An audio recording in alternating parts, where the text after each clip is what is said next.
when they beat them 6-1 in the last World Cup. You look at the last group game they played to secure their qualification against Armenia, where they won 8-1.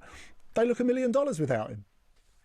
I'm really intrigued by the draw, and what he said there, Andy Brassos, Stuart Pearce, is that England, it's a great group for them. England, Croatia, Ghana and Panama. And although I'm not necessarily saying they should walk every single game, it's a group they should get through. Yeah, it's a really good group. I think where the games potentially might be played on that East Coast is helpful to us.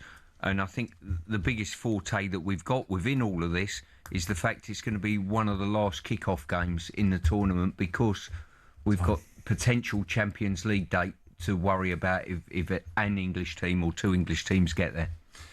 There's players that we know from Ghana. Antoine Semenyo plays for Ghana. So there's players who can do us some damage. There's no doubt about that. But England have just got to be prepared. Alan Pardew, how are you feeling about England's group? Well, you got one South American, one African, one Europe team in there. It's on the East Coast, as Stuart said. The time, the last played gives us, that nice cushion. So we get a nice flavour of the tournament. You'd expect us to certainly finish first or second, let alone third. I mean, you'd like to think somewhere we're in there. So we go to the knockout stages with a bit of experience behind all the flavours that you get at a World Cup, and hopefully go on to win it. In terms of Scotland, you've had time to consider it all. And first of all, I mean, it was dramatic what was going on. It was mildly amusing for some of us. Yeah. But, I mean, they had the whole of Scotland on strings in the Kennedy Centre, didn't they? I didn't realise we were the only team in that pot that could get put in that group. It was brilliant to watch. Haiti's a bit delighted with that for the first game. Hopefully we can not be very Scotland-like and not make hard work of that and get That'll through. Be the game you lose and you'll win the other two. Well, that would be very Scotland-like. That's old Scotland, isn't it? This is a different Scotland. Well, recently we've not been like that. We've been picking up results when nobody's really expected, and I think that we can go through this group. I think that we can go through in second place potentially. You don't know what Morocco are going to bring 100% what they're going to bring. It's going to be a difficult game, but listen, just to beat the World Cup, carrying that momentum through the Tartan Army, I mean, alone should be at every World Cup, just with the atmosphere that they bring in Scotland. Players ride off the back of that. We've got McTominay, we'll be fine. Let me just highlight who's playing where and when in terms of England and Scotland. So next summer's World Cup, and remember, this is to be finalised tomorrow, and you'll hear it on talkSPORT around about 5 o'clock. And obviously they take their time with these things. It's not certain to be at 5 o'clock. It could be long after, as we've discovered this afternoon, this evening, that it's taken a lot longer than scheduled. England, Croatia, opening game for England in their Group L, June the 17th in Toronto or Dallas. England will be facing their second game on June the 23rd in either Boston or Toronto. And England, Panama will be New York or Philadelphia on June the 27th. So Scotland will face Haiti in their first game on June the 13th in Boston or New York. Scotland, Morocco, June the 19th, Philadelphia or Boston. Scotland, Brazil, June the 24th in Miami or Atlanta. So I think those are good venues for you as well, Charlie, there. Yeah, definitely. I don't think, honest to God, Scotland would have played the games in Lapland. But we're just happy to be in the competition, to be there. The Tartan Army will travel in their numbers. I think there's like 200,000 went on Germany. World Cup's another level, so yeah, delighted to be there and to have these games, and yeah, really excited for them.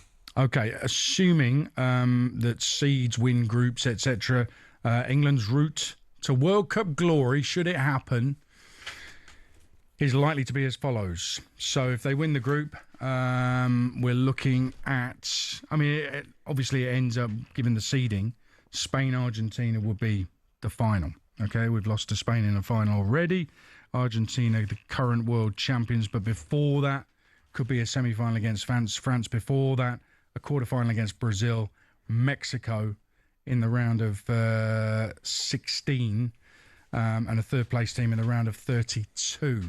So 32 looks good, but beyond that, I mean, it's World Cup. There's going to be tough games. Yep, you've got to beat either 2/3 big hitters en route to winning a major tournament. So that will be the acid test for us, won't it? It will, but it's all doable though, Alan. With the team and manager we've got, the players we've got, it's potentially doable. It's just when you see Spain being seeded one, when you see Argentina as World Cup winners and Messi still playing for them, it suddenly gets a little bit harder than Serbia and Albania in qualifiers. You know, when you put the individuals on paper and you look at the England team, you go, yeah, we've got a great chance of winning it. But when you put the Spain team down, Nico Williams, Yamal, Mourinho, Rodri, etc., you know, that looks like they can win it. When you look at France, Dembele, Mbappe, Saliba, Thuram, you know, as on individually, we definitely got the quality. It's whether, as Stuart says, he gets the balance right. We get a little bit of luck here and there, and it comes together with that kind of force of a team that's going to win it. And we have got a chance. There's definitely a chance, but will they do it? Listen, we're going to carry on till 7:30. The post-World Cup draw party with Goldstein and Bent is coming up live from the States after that. Stick with us on talkSPORT.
It's the World Cup Draw Show with you live on talkSPORT, and the World Cup Draw has happened. The World Cup Afterparty is coming up in around about 10 minutes live from the States with Andy Goldstein and Darren Bent. So stand by for that.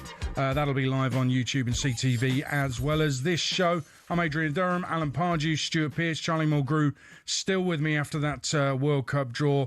Let me run through very quickly those fixtures for England and Scotland again. England, Croatia, June 17th in Toronto or Dallas, subject to confirmation this.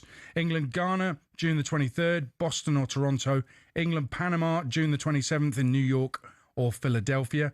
And Scotland, Haiti, June the 13th, Boston or New York. Scotland, Morocco, June 19, Philadelphia or Boston. Scotland, Brazil, June the 24th in Miami or Atlanta. And I say subject to confirmation, a lot of TV companies will be getting together overnight and discussing it all and finalising it all. Things will change, there's no doubt about it, but that's what we've got at this moment in time.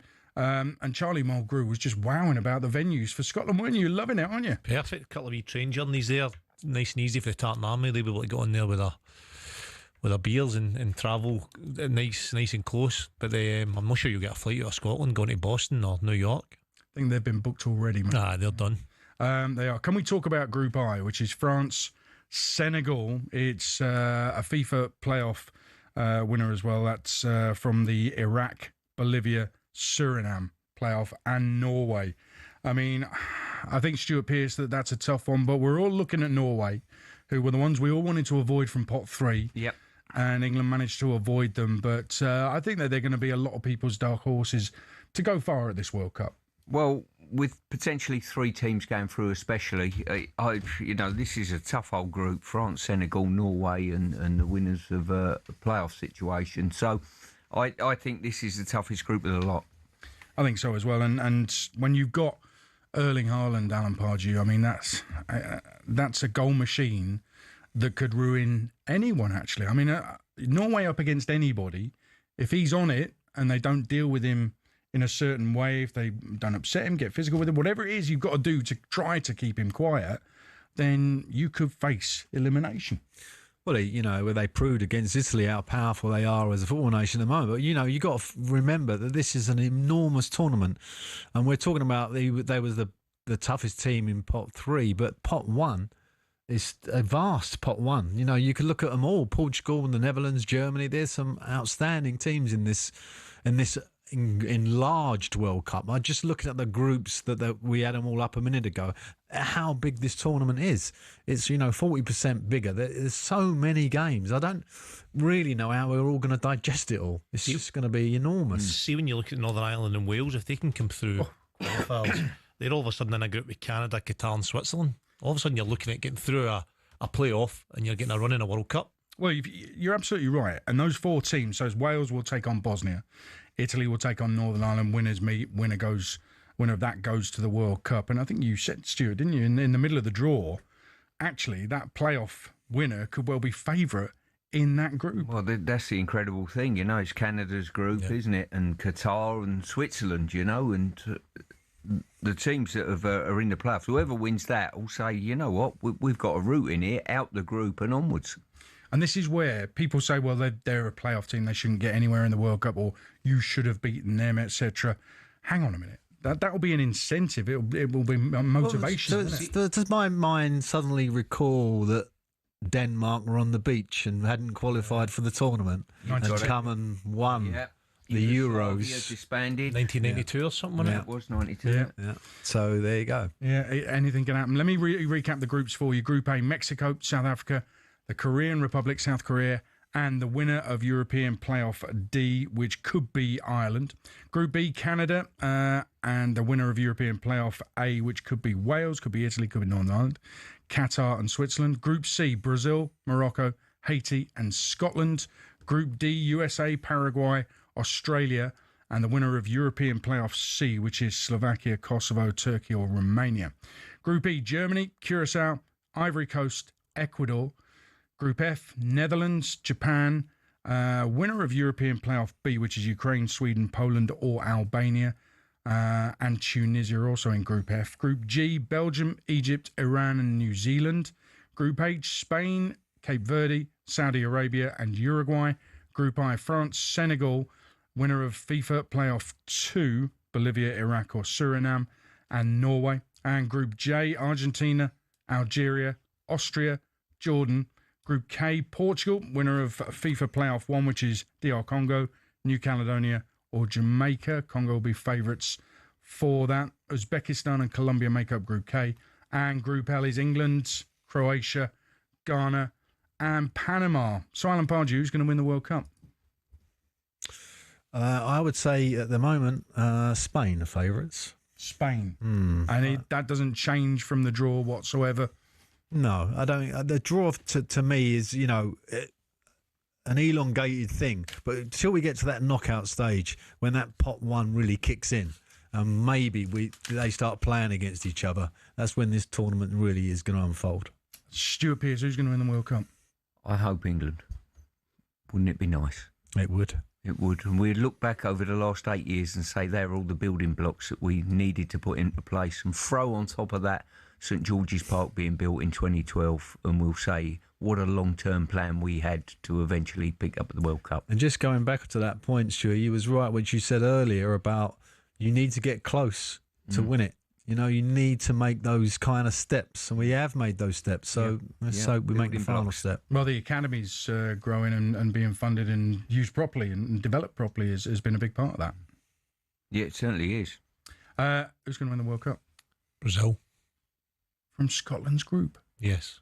Okay. What makes you say Brazil? There's nobody really saying Brazil. Carlo Ancelotti is a manager. I think he'll bring that we spoke about the wee sprinkle of dust that he'll bring to the players. I think it's a great point because he does have good players. It's whether he gets them in the right blend. And I saw them, I think they lost to Japan recently. What I like about Ancelotti, he's not too set on a formation or a structure or a way of playing. He's more about letting players play free rather than having a way of playing. And it fits to what the players he's got. So I think that'll suit Brazil. How far will Scotland go?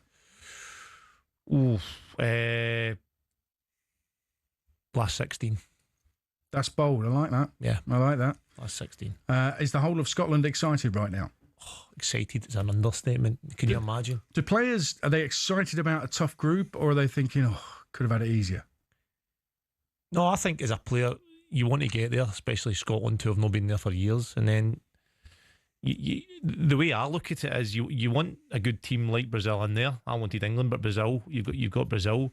And then you want a chance to be able to get there as well. So Haiti and Morocco gives you that opportunity, especially when there's 3 qualifying for a group. So I think as a player, you want the good games, but you also want to have that chance in it. And no matter what team in this World Cup, every single player and every squad will be imagining, picturing, getting far in the tournament. Former Scotland captain Charlie Mulgrew, thank you very much. Thank you. Former England captain Stuart Pearce, cheers, mate. Pleasure, Aid. Enjoy your gig. And former Premier League manager of the season, Alan Pardew. We'll see each other tomorrow. We will. You're at Bournemouth, Chelsea. Indeed. I have no idea. Where am I? Man City, Sunderland. All right, we're on Game Day Live. All the goals they go in from 2:30 tomorrow. Thanks for being with us for the World Cup draw. The World Cup after party with Goldstein and Bent coming next on talkSPORT.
We know sport is full of money, and when it comes to exhibition matches, it is the cash involved that gets them off the ground.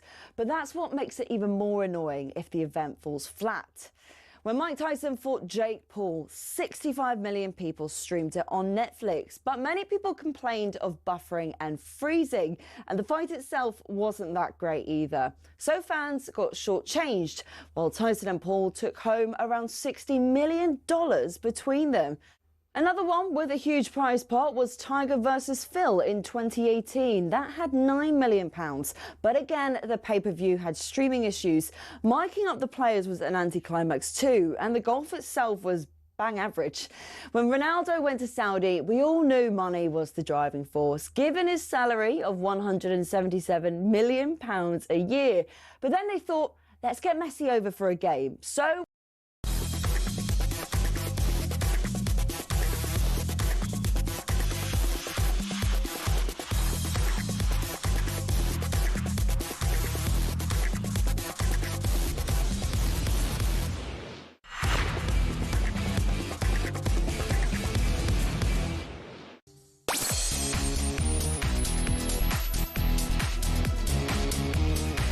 hello, good afternoon. Welcome to the World Cup Draw After Party with me, Andy Goldstein Darren Bent, alongside me. And by jingo, have we got a show for you today. We are live from Tom's Watch Bar in Washington, D.C. And, of course, we are reacting to the news that England and Scotland finally know their opponents for the group stage of next summer's World Cup. England in Group L will have Croatia, Panama, Ghana and Scotland. In Group C we'll have Brazil, Morocco and Haiti. We want to hear your thoughts on today's show. Get them in via WhatsApp voice notes. Don't bother phoning. We're in America. But we can listen to your WhatsApp voice note. 03717 223344. Give us your thoughts. Put your name on it as well, and we'll play it throughout today's show. We're also going to be joined live by a whole host of wonderful guests, including LA Galaxy captain Maya Yoshida, who'll tell us how far Japan can go next summer. And we'll be joined very shortly by our very own Alex Crook, who has the England manager Thomas Tuchel alongside him. And we'll also hear from a whole host of massive names from the World Cup Draw red carpet, or green I think it is. Don't go anywhere. This is the World Cup Draw After Party live on talkSPORT.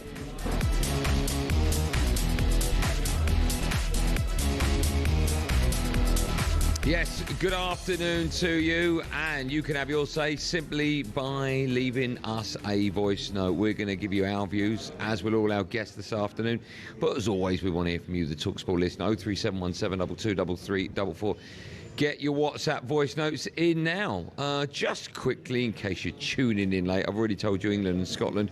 Republic of Ireland, they're going to face Mexico, South Africa and South Korea if they qualify through their playoff. Wales or Northern Ireland have been drawn with Canada, Qatar and Switzerland if they progress. If you're just tuning in and it's all too much for you, don't worry, we'll be going over this throughout today's show. Benty alongside me, good to see you as always. Our last show in America. It's been an unbelievable week, and of course we've topped it off with the World Cup draw. Your initial reaction to England's group: Panama, Ghana, Croatia, and of course us. Yeah, it's a good draw. You have to say Croatia again. I feel like we meet them so many times before in the past, whether that be in the World Cup or in qualifications. Croatia seems to pop up somewhere.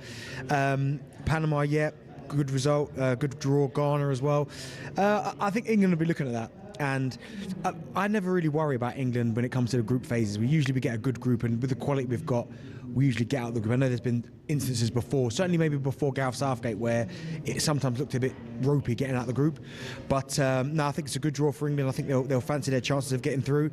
But there's some cracking draws there. I mean, some of the group for me that I'm looking forward to is Group I. France, Senegal, Norway, and then either Iraq, Bolivia, or Suriname. Mbappe versus Haaland. Yeah, I mean that's the big one. Very exciting. That's the big one. When you go through England's, by the way, England's matches will be, the first one will be Wednesday the 17th of June. It'll be in Dallas or Toronto. The second game will be the 23rd of June, which is the Tuesday after. That will be in Toronto or Boston. And England's last match in the group stages will be on the 27th of June. That's a Saturday, and it'll be in Philadelphia or New Jersey. So obviously we are east side. That looked a bit rude.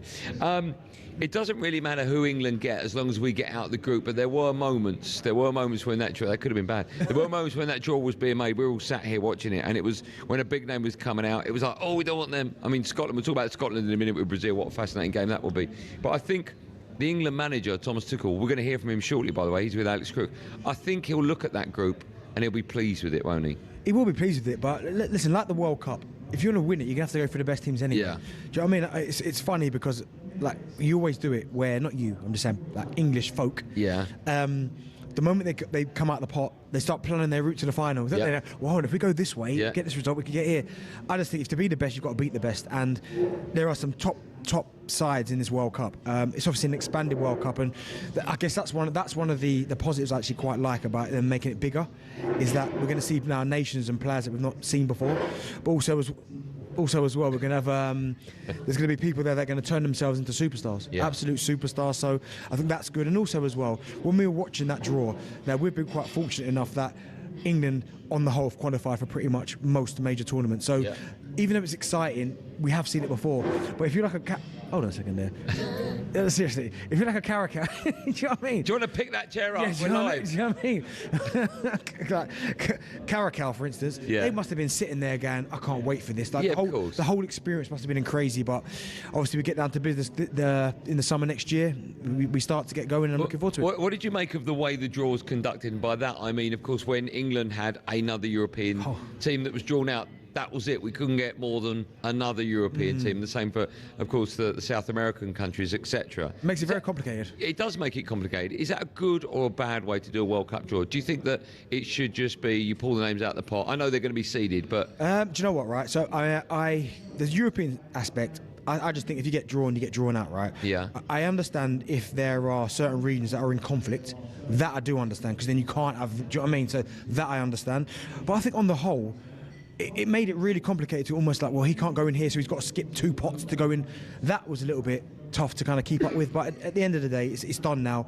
There are some really fascinating ties for certain. I mean, Scotland's group, it brings back obviously 98 World Cup memories, playing Brazil. Morocco, good side as well, and Haiti as well. So that's a tough group for Scotland. Do you think, listen, we're going to encourage you lot out there, especially Scotland fans, to send us in a voice note with your thoughts on. We can't take calls, we are over in the States. I mean, it does happen, but there's a delay. It doesn't sound great. 03717223344, open WhatsApp, send us a voice note, put your name on it, and we'll play it throughout the show. I'd love to hear from Scotland fans, because, of course, I got the impression that them qualifying was not job done. Of course, they'll want to get through to the knockout stages as soon as possible. So let's hear from the Scotland fans throughout today's show. 03717 223344. Send us a WhatsApp voice note. We can actually hear now from the England manager and get his view on how England are looking in that group. Alex Crook is alongside Thomas Tuchel. I am indeed, Thomas. Thanks for joining us live on talkSPORT. We now know England's opponents in the group stage at the World Cup: Croatia, Ghana and Panama. What's your immediate reaction to that draw? Difficult group, difficult opening match against Croatia. They were the top seeds in pot 2, and Ghana from pot 4 is a regular in World Cups, and one of the best players play with Semenyo and Kudus play in the Premier League with a lot of quality. And Panama is a bit the unknown, so we don't know a lot about them now, but we will know everything about them in June. Like I said, difficult group. We will start the tournament late, so we know this. Tomorrow we are well aware then where we actually play, and then we can put a plan together to be well prepared. And Croatia, a team who've reached the final and the semi-final of the last 2 World Cups, play, you know, in Mateo Kovacic, and obviously we all know about Luka Modric and his last World Cup. How dangerous an opponent are they? Well, they're a top team. They're ranked 10 in the world, and like you said, they're regular in finals, semi-finals, and then knockout games on these stages. So it straight away starts with a very, very difficult opponent and big challenge. And you mentioned tomorrow we'll find out exactly where you'll be playing. It looks like the bulk of your games are going to be on the East Coast, so in theory it should be a bit cooler in terms of climate. Will that be helpful? That would be very helpful, also for me personally. Yeah, that would be helpful, but I didn't get my head fully around it. I was now focused on the opponents. Yeah, and then we need to come up with a good plan to be well prepared. There also, I think, still options if you win the group. If you don't win the group, this can vary. I think we need to be prepared to be flexible. I think we need to be prepared to travel a lot, no matter what's happening. And the biggest focus and the most important thing is that we focus on the group and don't get distracted in thinking too far ahead. Yeah, I knew you were going to say that, but obviously, as England fans, we have mapped out a potential route to the final. If all goes according to plan in terms of who should win the groups, it could be a very difficult and the route. The thing is, you all don't know it, so it's a game, and you can play the game. And I know I did it when I was younger, but once you're involved, I just know group football and tournament football from clubs, from Champions League, and you don't think about the round of 16 when you're in the group. You don't get ahead of yourself, because it just makes no sense. It's the most difficult, first of all, to win the group. This is the challenge. This is what we want to do, to qualify for knockout football, and then we go step by step. But of course, our fans and you guys, you wanna map out all the way and the results. Good luck with that. Well, there is a possibility you might have to beat Brazil, France, and then Spain or Argentina. But I guess to win a World Cup, you're going to have to do it the hard way. France is a possibility. I think France is a possibility only in the final, no? Semi-final, I think, isn't it, France? Yeah. Whatever. You see, you're much more informed than me. Like I said, with every Champions League campaign, I fully focused on the group. With every World Cup campaign, I do the same. This is all what matters. And you cannot predict our result. You cannot predict the results, for sure not of the other groups, what's going to happen. And then we take it from there. Does it all feel very real for you now? You're here in Washington, you've attended your first World Cup draw as England manager. Is it a case of now you just can't wait for the actual tournament itself to begin? Yeah, and the downside, it's a bit unfair, the downside is I have to wait until March to see my players again, to see my team again, and then we have to wait until June to finally arrive. I mean, the energy and the vibe is more than you think, like, okay, next week we can start and let's get it done, because everyone is excited and motivated and full of energy. But we have to wait. We have 2 friendlies in March and then two prep matches in June, and then we start late into the tournament. On the subject of those prep matches, I think it's been floated that maybe it'll be Japan and Uruguay.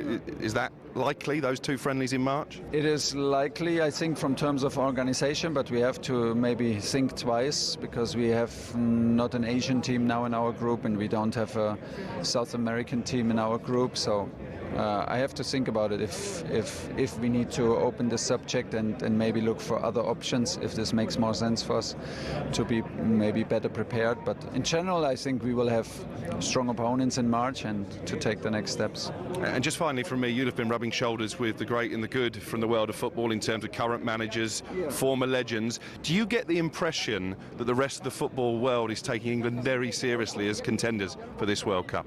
I think they do, and I think they do, and we made sure that they do.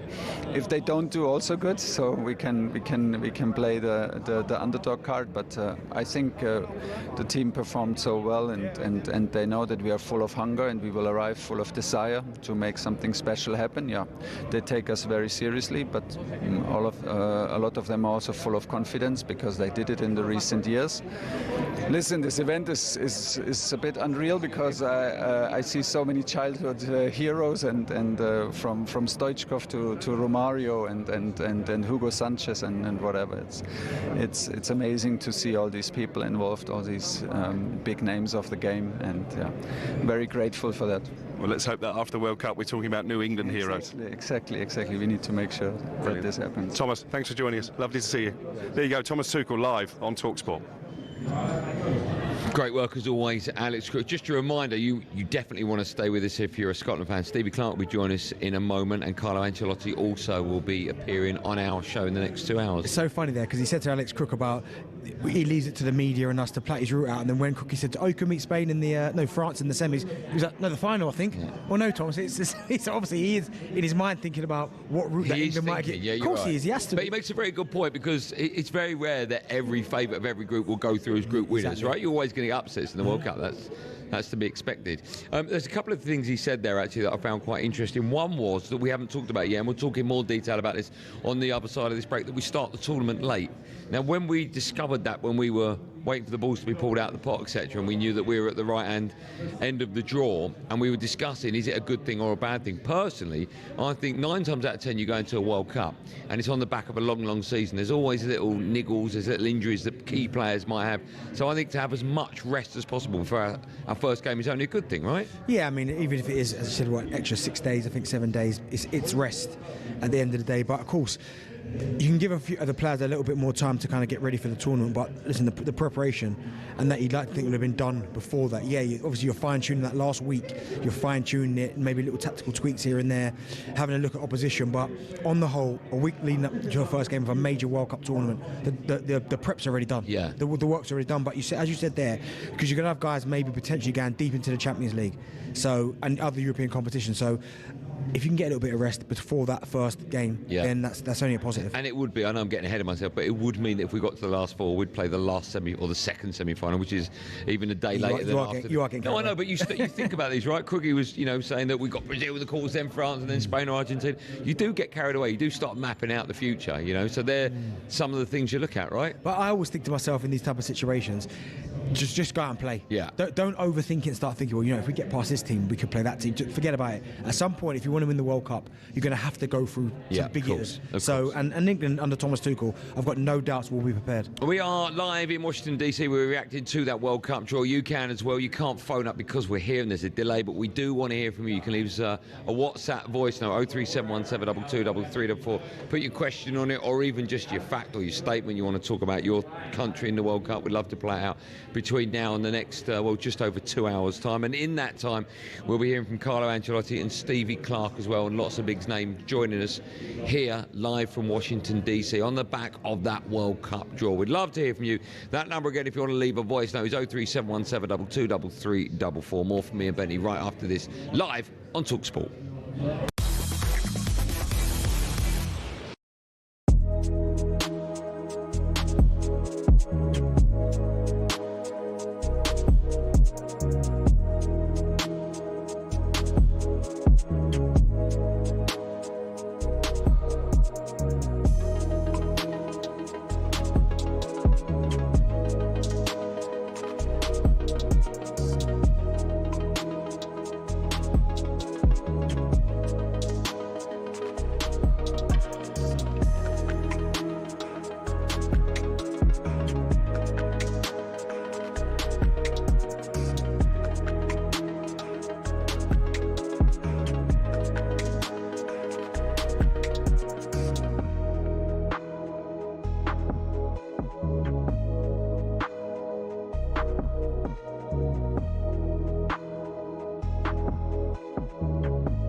Welcome back. You're listening to talkSPORT's FIFA World Cup 2026 draw after party with me, Andy Goldstein Darren Bent, alongside, brought to you by the nice people at Mercedes-Benz Sprinter Van for the latest Sprinter service offer. Search Sprinter Fixed Price Service now. We are coming to you live from Tom's Watch Bar in Washington, D.C. If you're around the corner, come say hello. Still to come, we're going to be joined by LA Galaxy captain Maya Yoshida. Just quickly, what do you make of this, DB? Arsenal fear that defender Christian Mosquera will miss at least 6 weeks. We talk about how important it is for your team, Arsenal, to have a big, deep squad. It looks like you're going to need these players at the moment. Honestly, dropping like flies to Saliba, missing Gabriel, of course, now Mosquera. But there is cover there. When you look at, I mean, it's getting thin. It is. But you're running out of players. You've still got Nkappi there. You've still got Calafiori that can play there. You've got Ben White who can play centre of Timber. So again, but what you don't want to do is keep losing players, because Arsenal, it seems to happen in the same areas. So centre back injured or foot attacking areas, but that's what you've got a squad for. Yeah. And West Ham gaffer Nuno Espirito Santo has said that Lucas Paqueta will start Sunday's game at Brighton after serving a one-match ban. Right, time now for our recap of the FIFA World Cup 2026 draw, brought to you by the Mercedes-Benz Sprinter Van. talkSPORT's FIFA World Cup 2026 draw recap, brought to you by the Mercedes-Benz Sprinter Van. Fixed price Service B offer now available. Search Sprinter Service Offer. Right, in case you've just turned on your radio thinking, who have we got? What's happening? Let me quickly recap the best bits of the draw. So England's Group everyone is Group L. We have got Croatia, Panama, Ghana. We'll go through that in more detail in just a moment. Scotland's Group C. Scotland have got Brazil, Morocco and Haiti. The Republic of Ireland, they're going to face Mexico, South Africa and South Korea if they qualify through their playoff. Wales or Northern Ireland, they've been drawn with Canada, Qatar and Switzerland if they progress. Elsewhere, Benty mentioned this earlier on, Kylian Mbappe and Erling Haaland will meet up against each other in Group I as France meet Norway. Let's start with that last point, Benny. How much are you looking forward to? How much are we all looking forward to seeing the best two strikers, apart from Harry Kane, in the World Cup up against each other? Yeah, it's going to be incredible. Both of them in red hot form as well, you have to say. Haaland, a new member of the 100 Club. He seems like he's got there in about a couple of weeks. In terms of the numbers that he's hit already, Mbappe's playing really well for Real Madrid, scoring goals. Already won one World Cup, got to a final of another, scored a hat-trick in another final. So this is his tournament. I don't think we ever see the very best of Kylian Mbappe in the Euros. We haven't up until this point, but World Cups is when he almost feels like the stage is the biggest, and this is where I show everyone how good I am. And he's been fantastic for Real Madrid, he's been fantastic for France. Do you think, I think it's a different feeling if you're English and Scottish with regards to the names you want to get joined with or pulled out the bowl. Whoever's in your group, we want teams where we think we can beat them quite handsomely. Yeah. Do you think Scotland, when they found out they were in a group, a tough group for Scotland, right, with Brazil, were there cheers or were there maybe... I think a bit of both. I think there would have been a few cheers. Do you? I know it's not the Brazil of old where No, but it's Brazil, right? The World Cup. Yeah, I mean, when you look, the 5 stars on the shirt tells you all you need to know about the Brazilian national team in this competition. But I think for Scotland, yeah, when Brazil came out, it was probably a little bit of, okay, I remember 98. We'll try and get a bit of revenge on that. Yeah. But also, it's one of the most popular nations on the planet in terms of football. I mean, like Brazil are our nation, which made people fall in love with football because of their flair, the world-class players they've had, the almost the arrogance, that yellow shirt. Like, it's the history around Brazil and World Cup football is there for all to see. So I think Scotland would have fancied that, but also as well, they would have liked to have got a group where they feel they've got a chance of getting out of it. Do you not think they have then? Yeah, I do.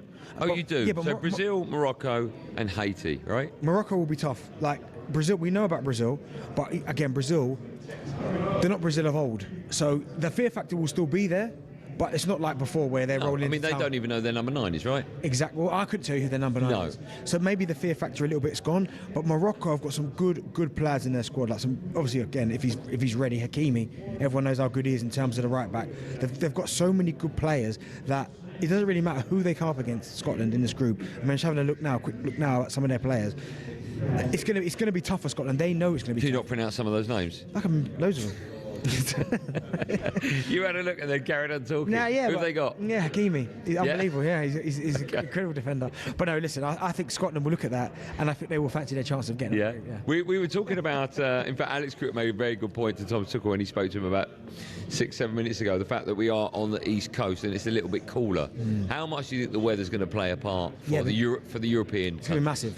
I think it's going to be. You have to be a good nation that can keep the ball, certainly in these type of conditions. So, and England under Tuchel have been good at that. So I do think you're not going to be able to go the whole 90 minutes, 100 miles an hour. Because you played in ridiculous heat, right? Yeah, Where was that? That was for England. I played for England. I played pre-season was always one, wasn't it? Start of the season, Premier League's hot. Yeah. I played in Hong Kong. Okay. Really hard to breathe. I played in Qatar against Brazil. Okay. Like, and is it from the off, or is it maybe the last 20 minutes it gets from the warm-up? From the warm-up. From the warm-up. You go out and you go, whew.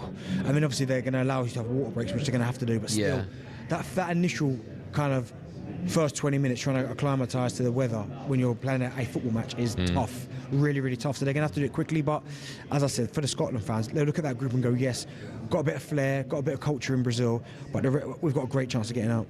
Any other groups you're looking ahead to? Or looking forward to? We haven't really talked about any other groups other than England's group and Scotland's group as well. Is there? I mean, again, that's a good group. We spoke about the France, Senegal, Norway, and then Group I we quite enjoyed. Yeah. I'm also looking forward to, not I won't say looking forward, but I'm looking at Germany now. Now, Germany, in terms of international football over the last couple of tournaments, were a little bit indifferent, I'd say. Like, they're not, again, they're a nation that have got stooped in so much World Cup history. Yeah. But maybe the last few, we haven't quite seen them at their absolute best. But they'll look at that Ecuador, good players in that squad, Ivory Coast, Caracas.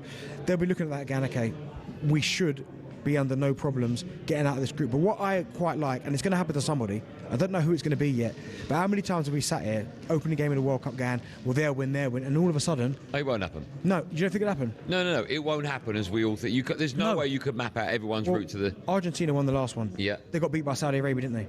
Yes. Was it Saudi Arabia? It was. Yeah, it was Saudi Arabia. Yeah. So no one saw that result coming. So we will sit here and go, now France will win their first game. England, Argentina. You can't tell. You always get a big upset. No, but USA will be good as well. USA, obviously, host nation. Obviously, a lot's been made. The World Cup draws here as well. Yeah. I'm looking forward to seeing how they kind of turn out. I think Canada got the opening game, right? Yeah, against the opening game of the tournament. Yeah. Is it? Is Canada right? Canada got the opening Mexico's game? the first one, isn't it? Is it Mexico? Okay. It's Mexico. We'll have the rundown for you in just a moment. That was our recap of the FIFA World Cup 2026 draw, brought to you by the Mercedes-Benz Sprinter van, opening doors for businesses for 30 years. talkSPORT's FIFA World Cup 2026 draw recap, brought to you by the Mercedes-Benz Sprinter van. Fixed price Service B offer now available. Search Sprinter Service Offer.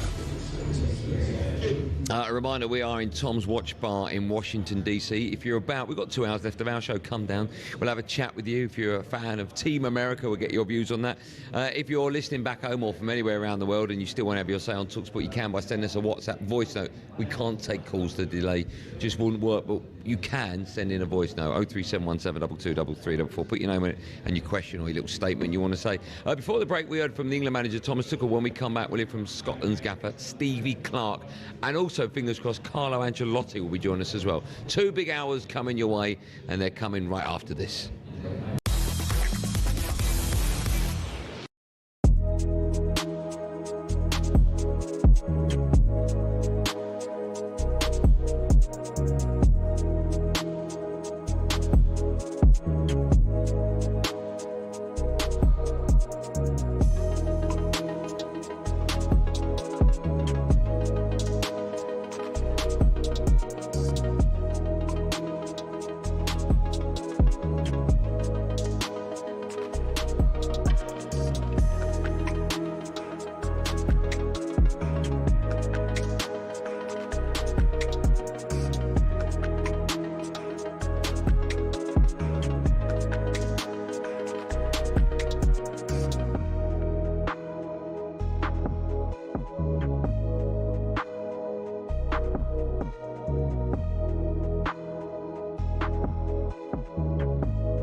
Tyson Fury, Floyd Mayweather, Canelo Alvarez. Just hearing these names makes you think money and the hundreds of millions of dollars, pounds or Saudi riyals in boxing. But that's at the top. At the bottom, it isn't quite the same. Even for those on the rise, there's not an awful lot of cash in the boxing world. And if you're just starting out, well, it can be a very costly exercise indeed. But don't take my word for it. Here's the former European champion, talkSPORT's Spencer Oliver. You're turning professional and you're boxing, let's say, York Hall on a non-televised fight. You have to sell tickets to earn any money, but you have to cover the wages of your opponent as well. So if you don't have the ability to be able to sell enough tickets, you effectively have to pay to fight. A far cry then from Jake Paul facing Mike Tyson in 2024, when the purse was reported to be around £48 million. But the vast amounts of cash lining the top dog's pockets isn't the norm in a typical fight. Let's say you're lucky and you get between 5 and 10 grand. You're going to get 10 grand max for that. 10% goes to the trainer, 25% goes to the manager. Then we've got the tax man to pay as well. So we're cutting that money in at least half. So now you've got 5 grand for a 10-week camp. So you're talking about a guy here earning, he might be clearing 500 quid a week. How do you support a family on that? So boxers chase the dream.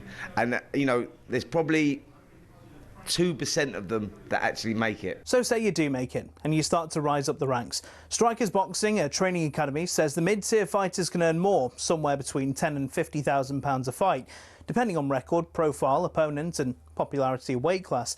It's only at the top level does the real cash start flowing in, with the top-tier professionals, i.e. those going for titles, earning 6 figures a fight. Something else you'll have heard of is the terms prize fighter or journeyman.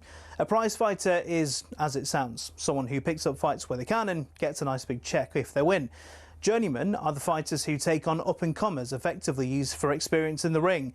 Even if they're going up against the real prospects, a young Anthony Joshua, for example, these guys will be lucky to earn more than 10 grand. So the average boxer isn't as rich as you'd think.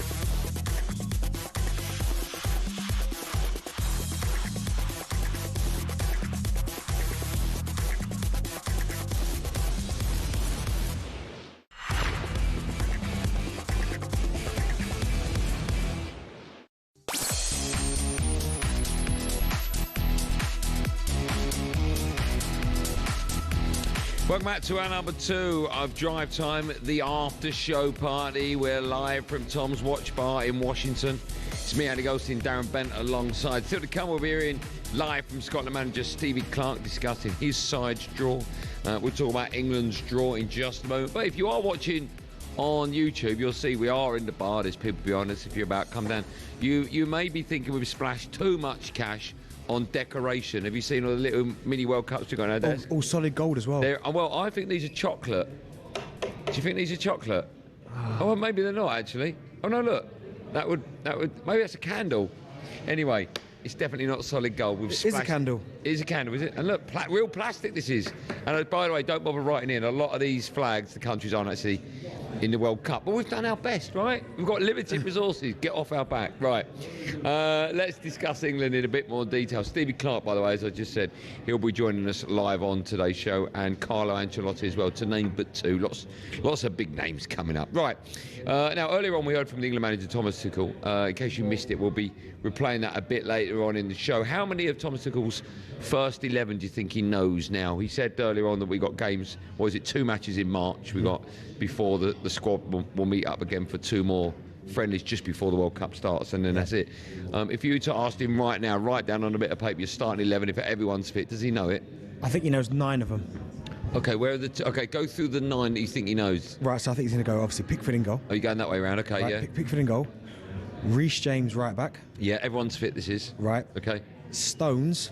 Yeah. Gahey. Yeah. And another. and I think maybe Nico Riley. Okay, over Lewis Skelly. Nico Riley, yeah. Nico Riley, yeah. If you were going to do a 1, 2 and 3 on who could possibly have that left back position, well, I think maybe Livramento's in there potentially. So you're going to have 4. So Luke Shaw. Do you think Luke Shaw makes the squad? I'm not sure. I don't think so. Do you not? No. But I think Nico Riley. But that. Can I ask you? Sorry. Do you think it makes a difference, right? If you've got a player like Luke Shaw, who's a conventional left back, and United aren't playing a conventional 4 at the back, so he's either playing one of 3 centre halves or he's playing a wing back role. Could that dent his chances of making the England squad? Potentially, but then maybe Thomas Tuchel just thinks there's better players in that area than him. I mean, Man United right now are not exactly flying, and he's been part of that. So I think potentially he might look at that and go, I prefer maybe Lewis Skelly or Nico O'Reilly, who's been brilliant for Manchester City. Yeah. So I still think potentially, I think Nico O'Reilly right now might have it, but I still that's slightly up for debate. I think he'll go Elliot Anderson, Declan Rice, Morgan Rogers. Wow, okay. Right. And if everyone's fit, so no Bellingham, no Adam Ward. But I think that's what he's thinking, right? And then like Kane, Saka. Now the left side, I think, is between 2 players, Rashford and Gordon. Gordon, yeah. So there's the team, but I think maybe left back and left-sided forward are the 2 positions he's a bit like. Do you think when you're picking a side like that, and we've seen it in the past with, most recently we've seen it with Trent linking up with Mohamed Salah, and you take one of those out of the equation, and not 9 times out of 10, but quite often the player that's left, in this case Mohamed Salah, would struggle. Yeah. How important is it that the 2 players he picks have a relationship with each other anyway? Yeah, potentially. I mean, but I think because they're together so few throughout the year because of their club commitments, and there's not that many international breaks throughout a season, I think you'll look at it potentially and go, I'm not quite sure, but I think connections are a lot, because I've spoke about it before, that Declan Rice-Eze connection, that is working really well. Yeah. But I just think Morgan Rogers, I mean, the only basis I'm not picking Morgan Rogers right now is because there are players who have been better than him so far in terms of career-wise. So I've been picking reputation over what's going on right now.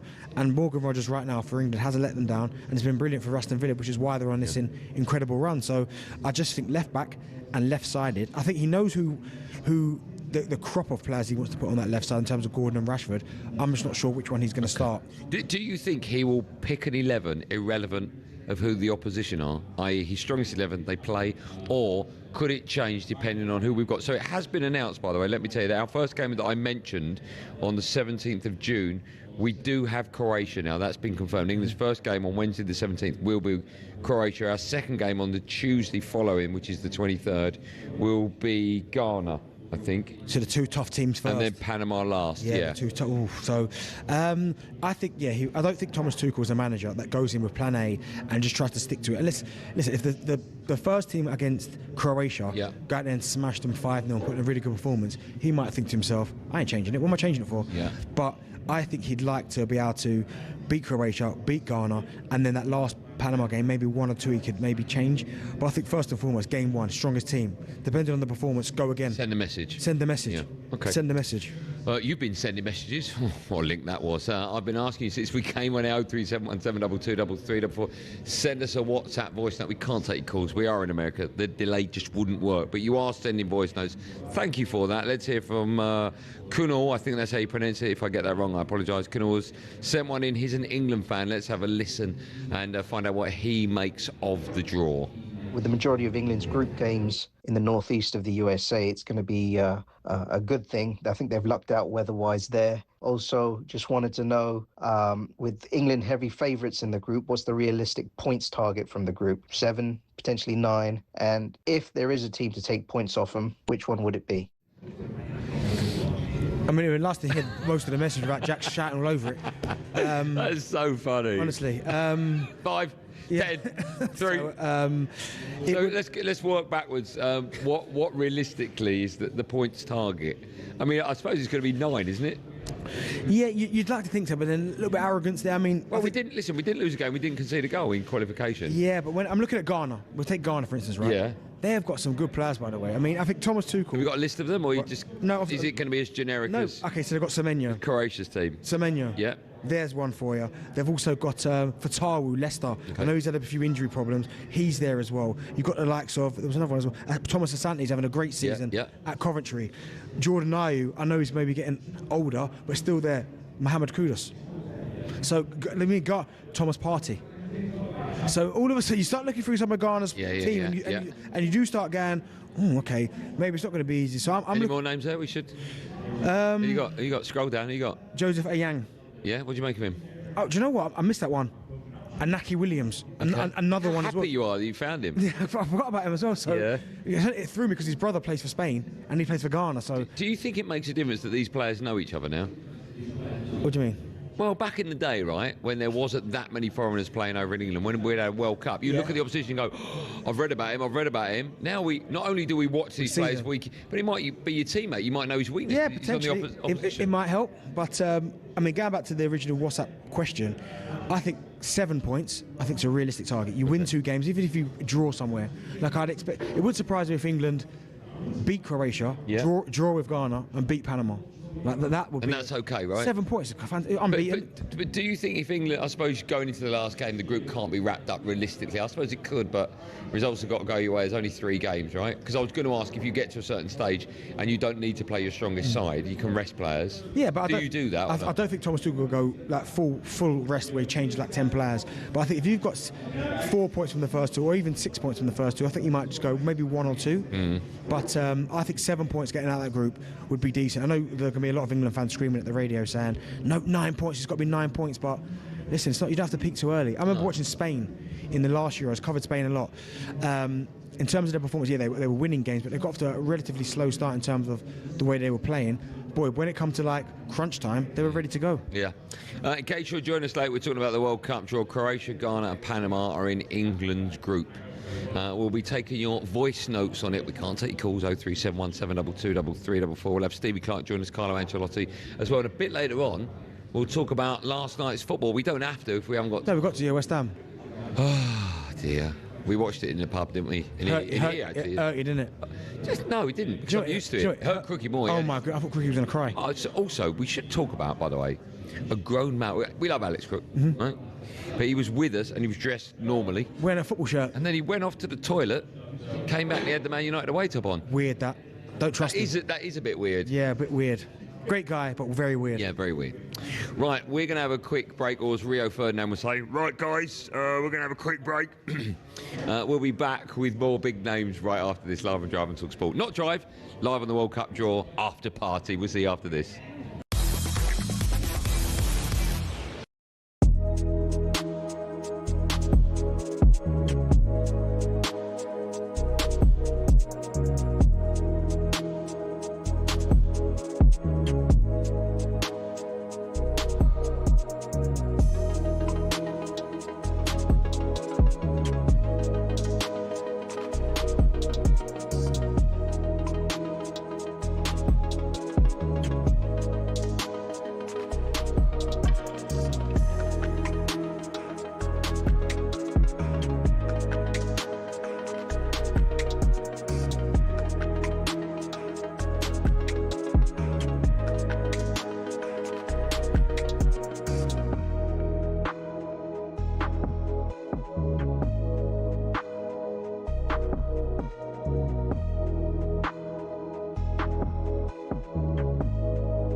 at talkSPORT's FIFA World Cup 2026 draw after party. Me, Andy Goldstein Darren Bent, brought to you by the Mercedes-Benz Sprinter van for the latest Sprinter service offer. Search Sprinter fixed price service. Now, we're coming to you live from Tom's Watch Bar in Washington, D.C. It's our last day. We had our last night last night. We went to a bit of the NBA. Did you have a good night? Yeah, I loved it. Yeah? You know me, American sports, loved it. Great fun, wasn't it? Yeah. Good night. You had a good night? You had a good night, didn't you? All the boys had a good... Where's Lewis? He had a great night. Right, still to come, we'll be hearing from England manager Thomas Tuchel and his reaction to drawing Croatia, Panama and Ghana. But first, let's talk about Scotland. They're in a group with Brazil, Morocco and Haiti. Their boss, Stevie Clark, is giving his reaction to talkSPORT's Alex Crook. Steve, we now know the makeup of Scotland's group at the World Cup. What's your initial reactions to it? Brazil, Morocco and Haiti out of the hat. Yeah, good draw for us. Didn't want any European teams, wanted teams from different continents. That's what the World Cup's all about. That's what we've got, 3 different teams from 3 different continents, and yeah, we'll look forward to it. And it does evoke memories of France '98. The fact you've been paired with Brazil again, came very close to getting a positive result against them all those years ago. So can you go one better maybe this time round?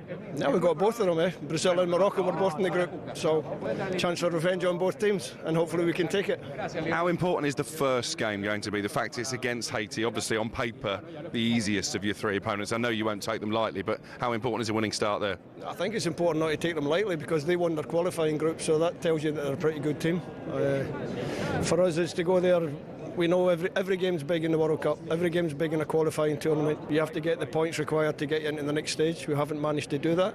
I've got a squad of players who are desperate to do that, and hopefully that's what will happen in the summer. Yeah, you do have the chance to make history by getting out of the group. How confident are you can do that? No, you have to be confident in your players' ability. So we go there, we're determined to play well in every single game, and as I always say, we'll count up the points at the end of the group stage and see where we are. Obviously it's been a magnificent journey to this point, but now you've been in the auditorium, you've been part of the glitz and glamour of the World Cup draw. Does it all feel very real now? No, it always felt real after you qualified. They qualified the night that we beat Denmark at Hampden was pretty special. I think a lot of people who were there will remember that night forever. Coming here, you get the glitz and the glamour of the draw. Personally, I thought it went on a hell of a lot longer than it should have done, but we were only here for the draw. We've got the draw now and we can start making preparations for next summer.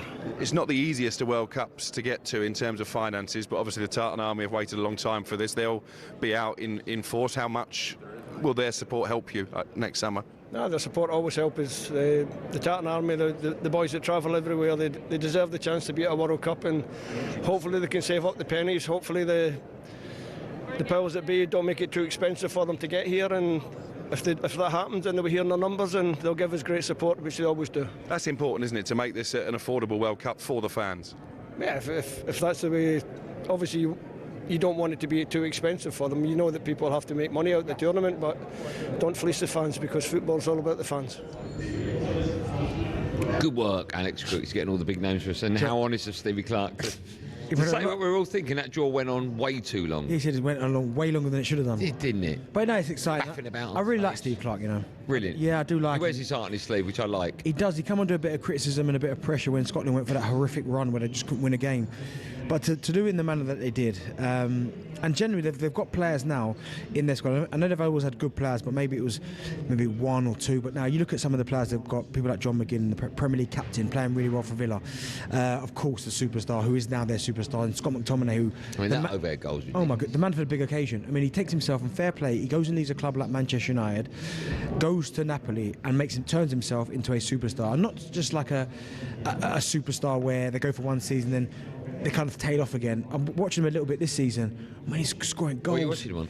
So Champions League. He scored in the last time. I thought you got like Italia Plus. No, Serie A Plus. Oh, you got Serie A Plus, have you? Yeah, but you no, still got that? I've still got that. Oh, okay, yeah. But now watching him Champions League, scoring goals again.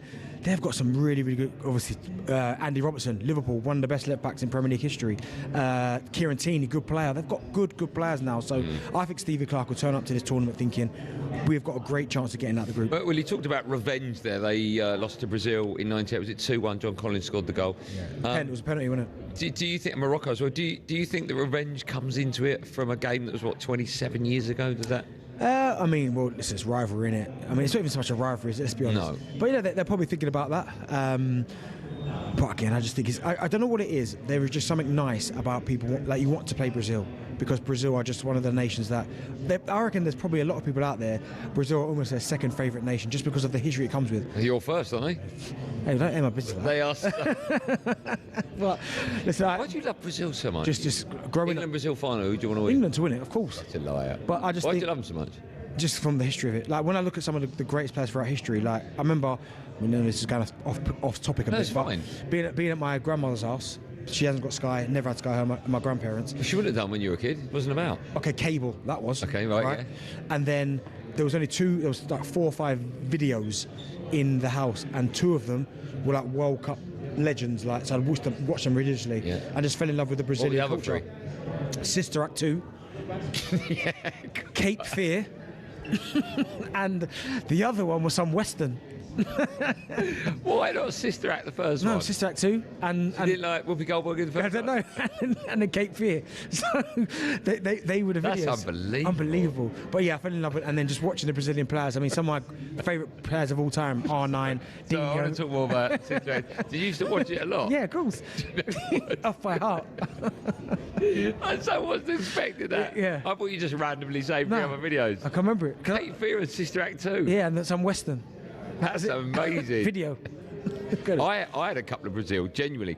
One was called Giants of Brazil. Yeah. And that went back over the history of the Brazilian team from like the 50s to like Pele, Dada, Zizi. Do you remember those? Yeah. I don't know if you remember those players. Dada? Yeah, they had a player called Dada. I remember him. The striker, yeah. Okay, and then all the way up to, of course, when they won it in 58, 62 and 70. Yeah. It is mind-blowing they've not been in the final since 02. Do you know what? The best, not the best chance, but they had a great chance. I think it was 2014.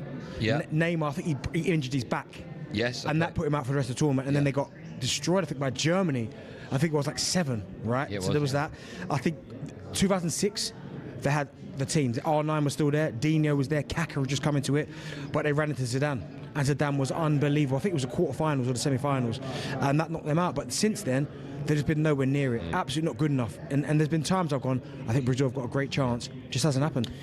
Back to Scotland, because I've been asking you to send in a voice note. 03717223344. Chris from Glasgow has done exactly that. Let's hear what he makes of the draw.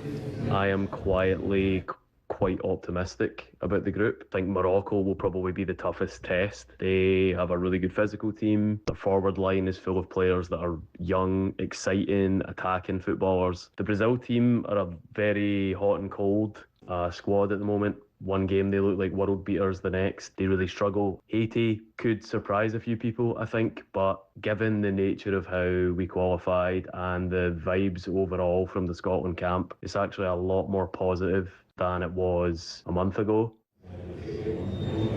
Good work, Chris. A lot more positive. He makes a good point. I do think that Scotland and Scotland fans go into this one with just belief that they can get out of the group. If they get out of the group, they're done, right? Anything else is a bonus. Yeah, Joe, I don't think Stevie Clark will see it that way. I think for the maybe the more casual fan, they'll go, oh yeah, if we get out of the group, it's a positive. I think Stevie Clark will think, if we get out of the group, let's keep going. No, we're not going to sit on and go, fantastic, we've got out of the group. Let's just keep going as long as we can. So, again, Haiti might be a difficult one for them. He's right about... Do you know a lot of the Haiti players? When we come back, I probably will know a few more. Is that because you'd Google it? No, of course not. I bet you could recite the second half of Sister Act 2 for me. Oh, absolutely. But no, yeah, I'm excited to see what Scotland are going to do because, again, I didn't mention Billy Gilmore. He's another one that can play. Yeah. They've got players, man. So I think their first game and first result's massive. They can win the first game. That takes a little bit of pressure off. They can relax a bit. But I don't think Steve Clark will let that happen.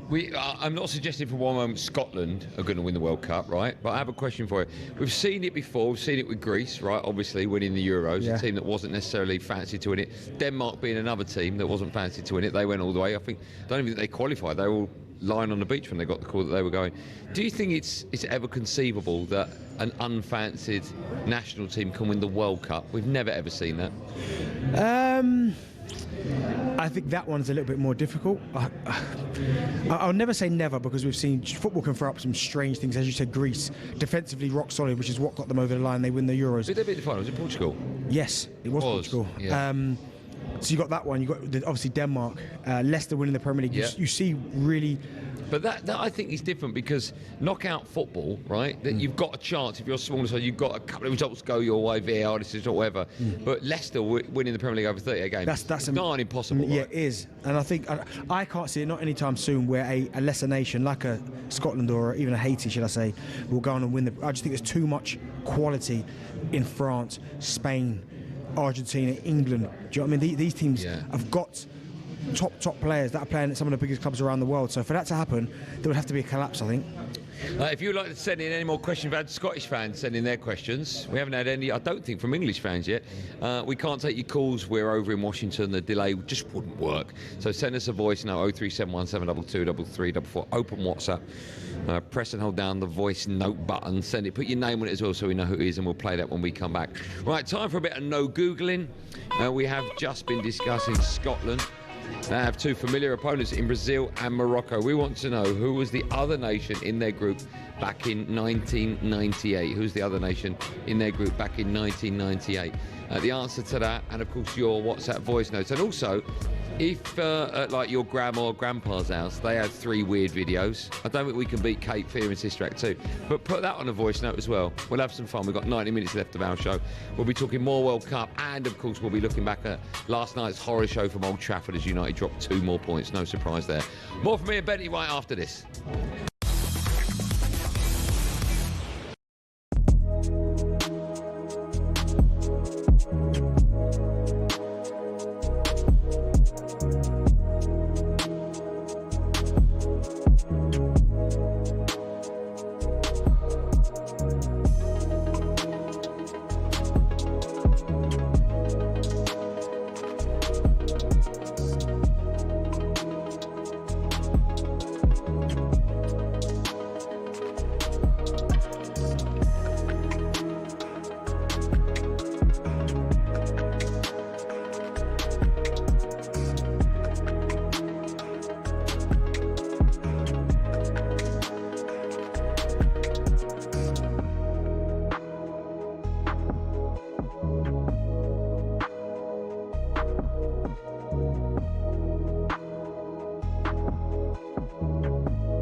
We know sport is full of money, and when it comes to exhibition matches, it is the cash involved that gets them off the ground. But that's what makes it even more annoying if the event falls flat. When Mike Tyson fought Jake Paul, 65 million people streamed it on Netflix, but many people complained of buffering and freezing, and the fight itself wasn't that great either. So fans got shortchanged, while Tyson and Paul took home around $60 million between them. Another one with a huge prize pot was Tiger versus Phil in 2018. That had £9 million. But again,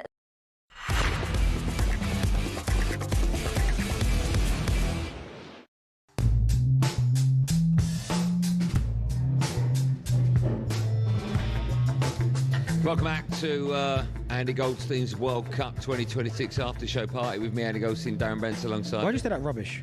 You did think, didn't you, that when... No, I never thought it was Andy Goldstein's No, but when we called it the after show party, tell everyone what you thought. I thought that the after party there was all coming here afterwards. So I thought. And I was going, how are they all going to get down there from there? So I thought... They're all coming to Tom's watch party. Ronaldo's going to walk in. I honestly thought it was a big after party and we were going to grabbing people as they come over. Did you? Yeah. Was your heart broken when you found out that wasn't the case? Well, you broke it earlier, so yeah. Yeah, with breakfast, yeah. You were like, it's Ronaldo coming down. He's actually coming to the watch party. I was like, what are you talking about? After party. That was so funny. That's wrong, isn't it? Right, the answer to the question, just before the break, I said Scotland have got two familiar opponents in their group, Brazil and Morocco. Who's the other one that they were in with back in 1998? Do you remember? In whose group? There's no way you'll get this at all. Well, I'm trying to not look at your screen. You don't, because there's no way you'll get it. Norway. No, you got it. Because you were saying I'm not. I can tell you said it like that, yeah. Still to come, we'll have a lot more reaction to that World Cup draw. Oh, but now it's time to look back at a disappointing night for Manchester United. Lewis didn't have a disappointing night last night, but Manchester United had a disappointing night. West Ham will be happy. Lewis was happy, but Man United won't be. Diego Dallo's goal was cancelled out by a West Ham midfielder. How do you pronounce his name? Benny. Who? Magassa. Is it Magassa? Yeah, Magassa. There were boos at full time in here and there as well. It means that Man United, they're now 2 points behind Chelsea, but have dropped to 8th. Despite the point, West Ham remain in the drop zone. After the game, the boss, Ruben Amorim, was asked about the decision not to play Kobbie Mainoo at all yesterday.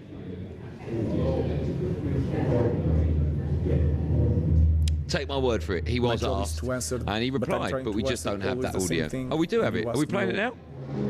I've got nothing in my ears.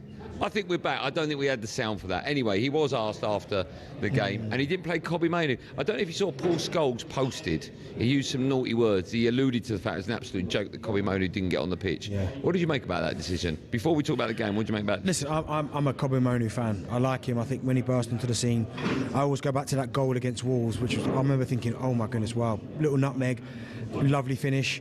But what I will say is that Ruben Amorim sees a lot more in training than we do, right? And if Kobbie Mainoo's not, say for instance, I don't know this fact, I'm just speculating, right? If he's not up to the levels or he's not training well enough and Ruben Amorim sees that, maybe that's why Ruben Amorim's saying, well, no, like he hasn't earned the right yet to get on the pitch. So, but then if he just thinks that he's not good enough, then that's a bit of a different discussion, because I think Kobbie Mainoo is good enough, but he just hasn't been at that same level. I know he's had injuries, but I haven't seen him play that well when he has been up opportunities for a while now. We talk about players like Ollie Watkins. You know, he was going through a bit of a goal drought. Obviously, he scored a couple at the weekend. And we talked about whether or not when the January window opens, whether or not he should look for a move to force his way into a first team and then have a chance of making that World Cup squad. Now, the last time England were playing in the Euros, Kobbie Mainoo was a starter, and he started in the Euro final, I'm pretty sure. Now there's question marks as to whether or not he'll even be... Right now there's no question marks, he's not going. So do you think he should maybe look for a move in January? Well, it's a tough one now, because I just don't think he's going to go. I think right now, Elliot Anderson's above him, Jordan Henderson's above him if he has to, and certainly Adam Wharton. So there's three. It's a difficult one because I think he's more than good enough to play on this Manchester United side. I've got no doubts about that. But clearly there's something Ruben Amorim's seeing that he's not happy with, which is why he's not getting opportunities. Whether it's fitness, attitude, tactical awareness, it could be anything. So, but there's a real danger that if he doesn't pick him for the next game, if he doesn't pick him for the game after that, we get to January and a homegrown young player leaves Manchester United. That's not good, is it? Well, it's not good, but at the end of the day, if Kobbie Mainoo wants to play minutes and Ruben Amorim says to him, well, you're not, then he has to go and play, simple as that. I mean, I don't think he'll go to the World Cup as for the points I've just said, but he gives himself a better chance if he goes somewhere else, starts playing week in, week out, starts going back to the levels that we know he can do, then Thomas Tuchel can at least see him and see like what's happening, going, okay, I'm still not going to take him, but at least I can see that he's good in this area, he's good in that area, and you never know, an injury happens and he's there.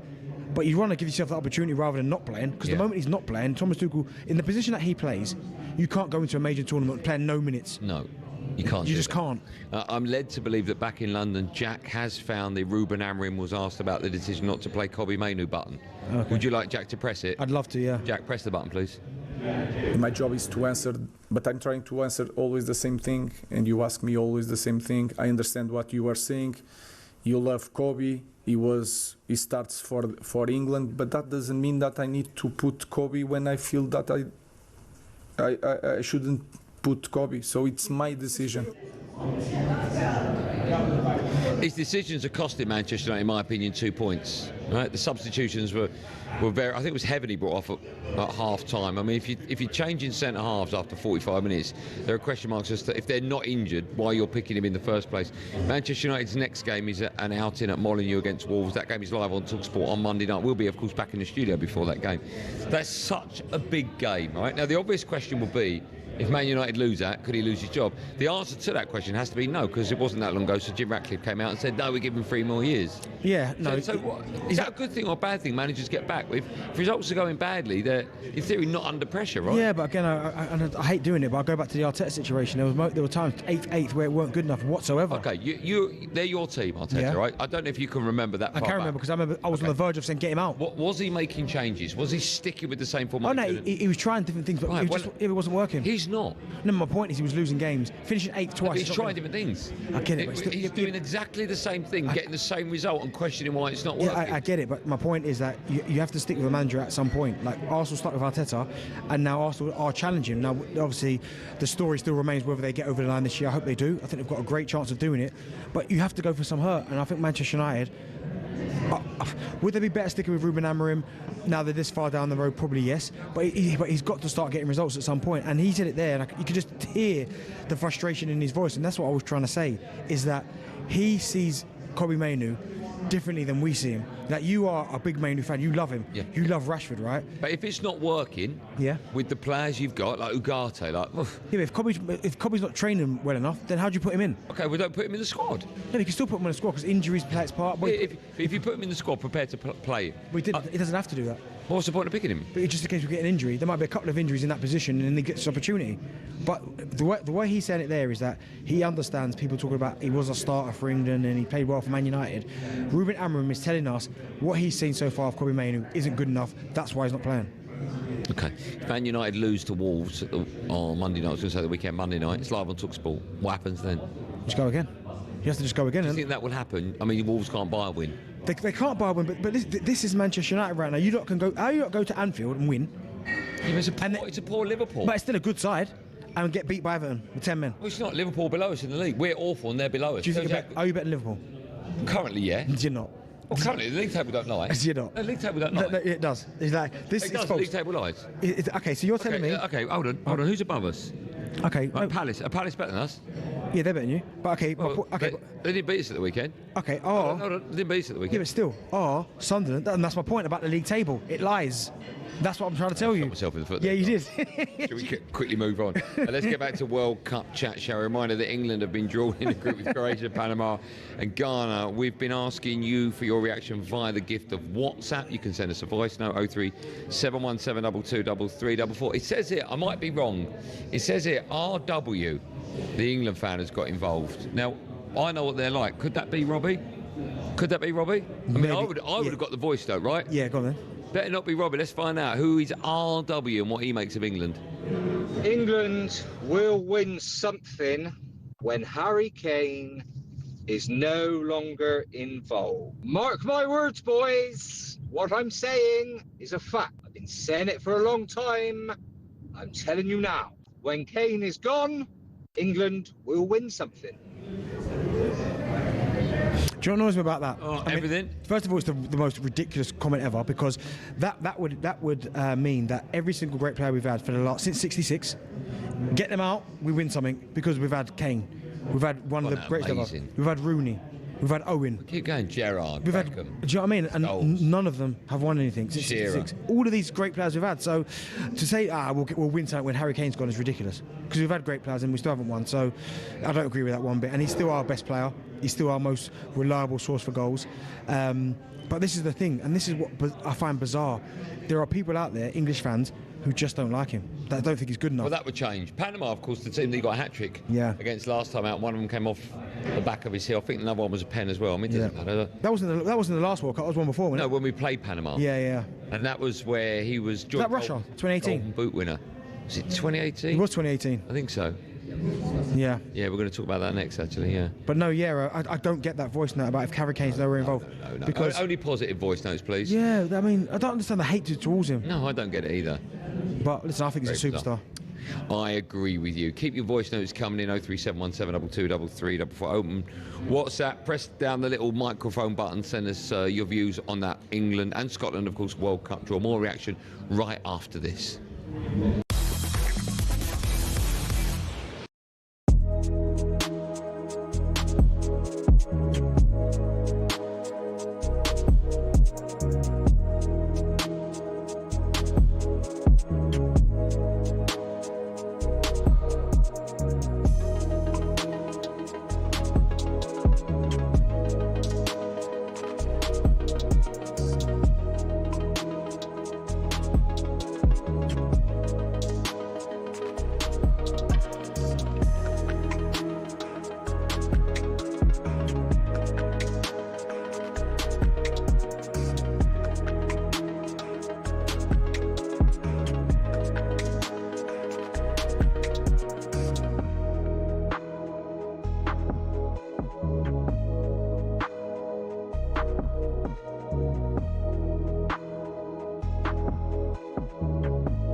You're listening to talkSPORT's World Cup draft party with me, Andy Goldstein Darren Bent. We're live from Tom's Watch Bar in Washington, D.C.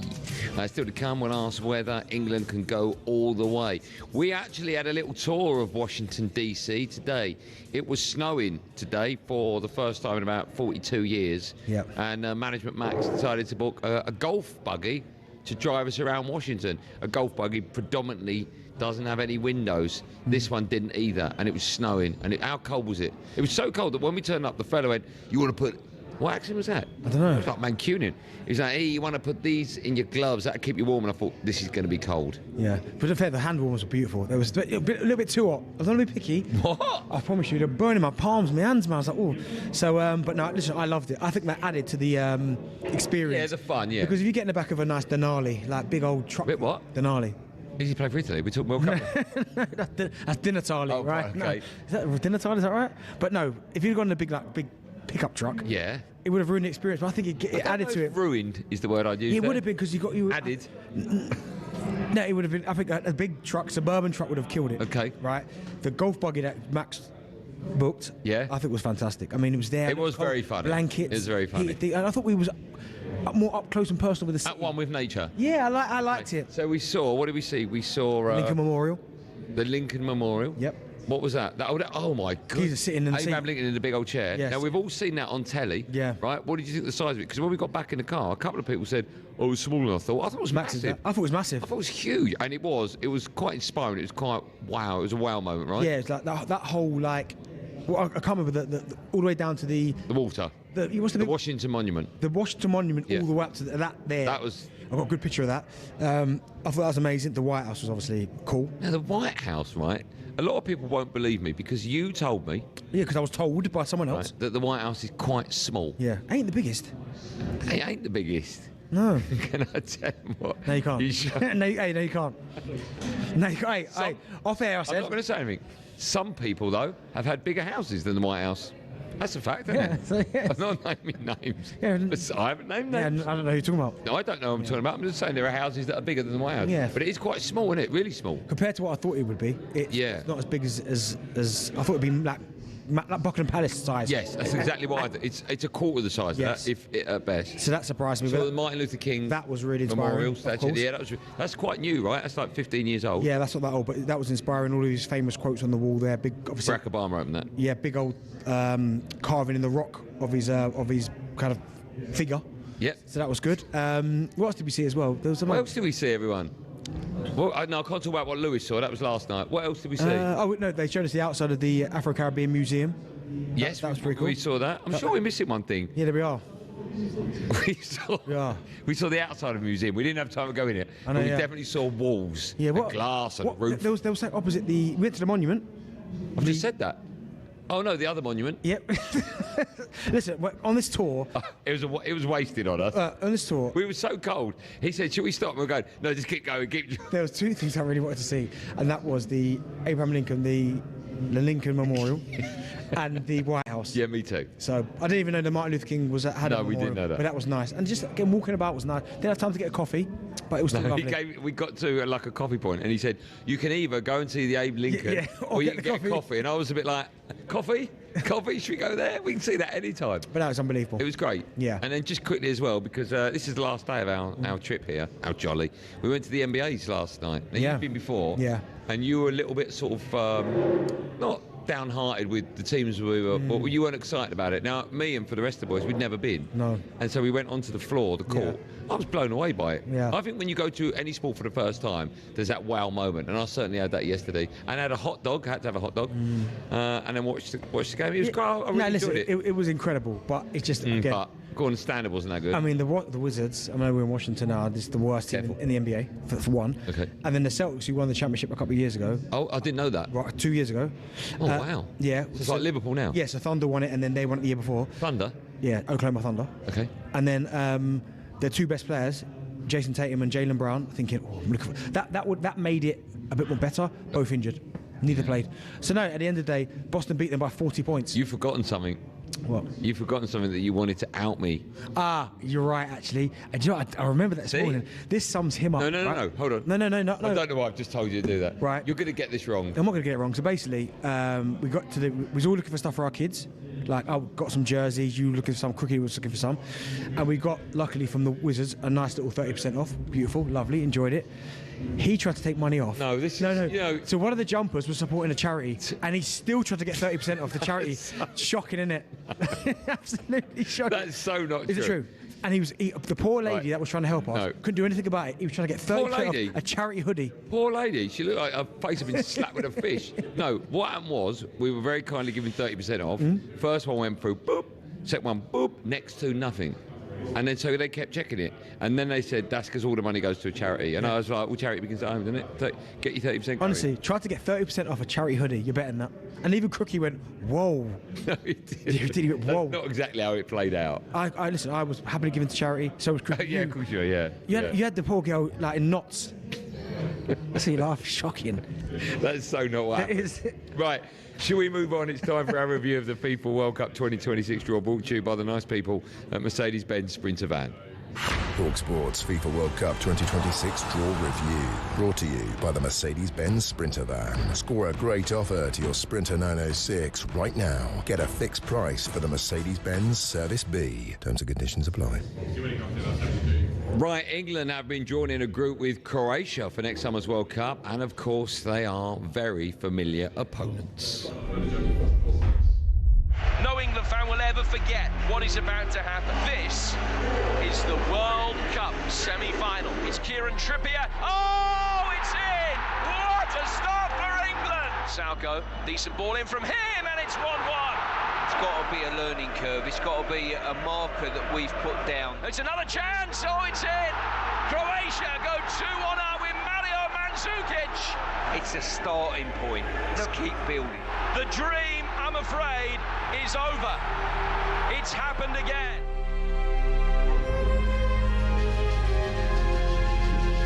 Yes, England will meet the side who knocked them out of the 2018 World Cup. And they come up against Croatia next summer. England, of course, as you just heard, took the lead in that semi-final before goals from Perisic and Mandzukic. Sent England home after extra time. That was the game where Harry Kane, in theory, should have squared the ball, right? Yeah. Remember that one? Everyone loved that England side under Southgate because we got to the semis. Expectations were quite low, if I remember, going into that competition. But the team now, where we're at, has come such a long way since then, hasn't it? Yeah, it has. I mean, you look at the lineup for that day for the England squad. You got it already? Yeah, Pickford, Kyle Walker, Vardy came on for Walker at the end, Stones, Maguire, Trippier, Ashley Young. I think Danny Rose might have even started the game. Eric Dyer played, Rashford, Kane was there. So did Trippier score from a free kick in that game? Yes, he did. He did, didn't he? Yeah, he did, yeah. Okay. Quite, he scored after 5 minutes, he scored that really early. Great goal. But I think that gave everyone positivity because it was coming off the back a couple of years before the Iceland result. Right, okay. So Iceland was before that, and it was like, oh my God. What was that, 2016? Yeah. So then Southgate got the job, and all I can remember is there was one particular game, I think it was just before the Croatia game, I can't remember who we played, and we won, and Southgate's reaction was really like, ah! And I think that made everyone to start believing that, do you know what? We can do this, we can win something, but obviously it wasn't meant to be. He did a great job. Obviously Dele Alli was in this team as well. He started as well. I mean, think about where he was, where he is now, which is quite sad. But I think we have learnt from it, but still, we're still waiting for that moment where we can achieve and get to where we want to get to. I mean, it's all well and good now getting to finals. We've got to 2 European finals, Euro finals, but Thomas Tuchel hasn't been brought in to get us to a Euro final. It feels like that he's got that extra little something that we need to get that. If we get there, then you've got to back him because he's been there and done it before. Croatia on paper, I think it's fair to say England's hardest opponents in the group. Do you expect us to have any problems with them? Well, I mean, they've got good players. I mean, Perisic is still going. Yep. I think Vardy is another one, obviously Man City. But a lot of their kind of stars of before, the Modric, obviously no longer there. Rakitic was another good player as well. He's no longer there as well. So you'd expect England to win it, but Croatia always seems to cause us problems because they've got good footballers in their squad. So, but again, I expect England to get out of the group relatively comfortable and win the group. Last time out against Panama, we smashed them 6-1. Similar result this time. Oh, I'm not going to count my chickens. Even if we win 1-0 and we get through, not a problem. But I'm not going to start going 6-0, 7-0 and all that. You think 1-0, not a great performance, win, that's all it's about? Well, no, if we play well and win 1-0. I know, but if we don't play well and we nick a 1-0 last... I know, I think the way that Thomas... No, but I'm saying, do you care? No, as long as we get through. Just get through. Get through, at this stage, or any stage of the competition, right? Just get through, yeah. Yeah, okay. I think sometimes we get fascinated in the manner of our victory. We do. We get obsessed with it, yeah. It's all about the win, you're right. That was our review of the FIFA World Cup 2026 draw. Brought to you by the Mercedes-Benz Sprinter Van, opening doors for businesses for 30 years. talkSPORT's FIFA World Cup 2026 draw review, brought to you by the Mercedes-Benz Sprinter Van. Score a great offer to your Sprinter 906 right now. Get a fixed price for the Mercedes-Benz Service B. Terms and conditions apply. He's getting too Let me tell you, Jack, too comfortable, isn't he? Jack back home in London, he's going to get one of them in the stomach when we get back. Have you missed back home? Have you missed the likes of Jack and one more Billy? Oh, absolutely not. No, me neither. No, I'm glad they missed this trip. Yeah, so am I, actually. We can tell them now. They were coming, and we kiboshed it. Yeah. There was no point. Billy would do nothing anyway, and Jack would just turn up at the wrong airport, so it'd be a waste of time in the first place. We've got an hour left of our show. Make sure you join us for the last hour of our last day here in the good old US of A, and it's coming right after this. And I will see if I can donate a pair for them to use at their dispense.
Monaco, Singapore, Las Vegas. What do they all have in common? Well, they're all F1 street circuits. 20 years ago, the sports only visited 3 a year. From 2026, there'll be 10, despite the actual racing often being worse. So why? Why are there so many street circuits? Cars racing past the Casino Monte Carlo is one of the iconic images in all of sport. But in the last few years, it's been joined in the Street Circuit Club by the dazzling Grand Prix on the Las Vegas Strip, in Miami, Azerbaijan and others. And there's no sign of the trend slowing down. The streets of Madrid have also gotten involved, and there are conversations about Grand Prix in the capitals of Thailand and Rwanda. But fitting them in means we say goodbye to classic circuits like Hockenheim and Imola, angering fans who are still packing out the European tracks like Spa, the Hungaroring and Monza. And these generally produce more wheel-to-wheel action than street circuits too. At Silverstone in 2025, there were a total of 26 on-track overtakes. At Monaco, 4. I'm an F1 enthusiast, even I struggle with that. But it appears to be a good step. In 2025, there was a record 2.3 million strong viewership for the Monaco Grand Prix in the US alone. Meanwhile, for the British Grand Prix several weeks later, 1.5 million tuned in. So why are we seeing this drive towards street circuits? Well, no prizes for guessing. Money. Formula One demands a fee of between $20 and $60 million for the rights to even hold an event. In total, including sponsorships, it's believed officials in Saudi Arabia pay almost $100 million for their race. The huge fees are possible because of the street track's city centre locations, as people staying at hotels at inflated prices and tourist sites brimming with visitors mean the cities rake the cash back in when the race comes to town. So it makes financial sense for Formula One and the cities, but will it cost the sport in the long run if F1 races are too boring? After all, nothing beats the roar of an F1 car as it flies through the forests of Europe, or mechanics watching a storm coming across the humid Asian countryside. Take that away and, well, you may as well just watch American IndyCar.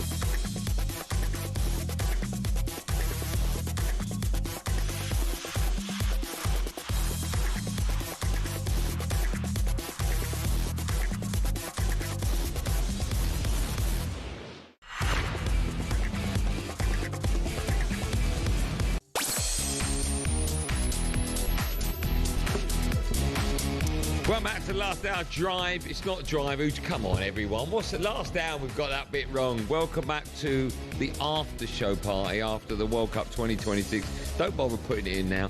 We're at Tom's Watch Bar in Washington. It's me, Andy Goldstein Darren Bent alongside. You having fun? Last hour coming up? Yeah, I'm disappointed it's the last hour, but yeah. But no, yeah, we've had a great time, haven't we? We want to get back now. I've had enough of them. Have you? Just get back now. We'll get back on the paddle court now. You missed that. Still to come, we're hearing from. Oh yeah. This is not a wind-up. We have genuinely been sent a voice note from Trump. Yep. We'll be playing that. I swear to God that is true. We'll be playing that on today's show.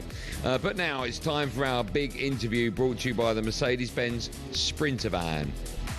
talkSPORT's FIFA World Cup 2026 draw. The big interview brought to you by the Mercedes-Benz Sprinter van. Driving businesses forward for 30 years.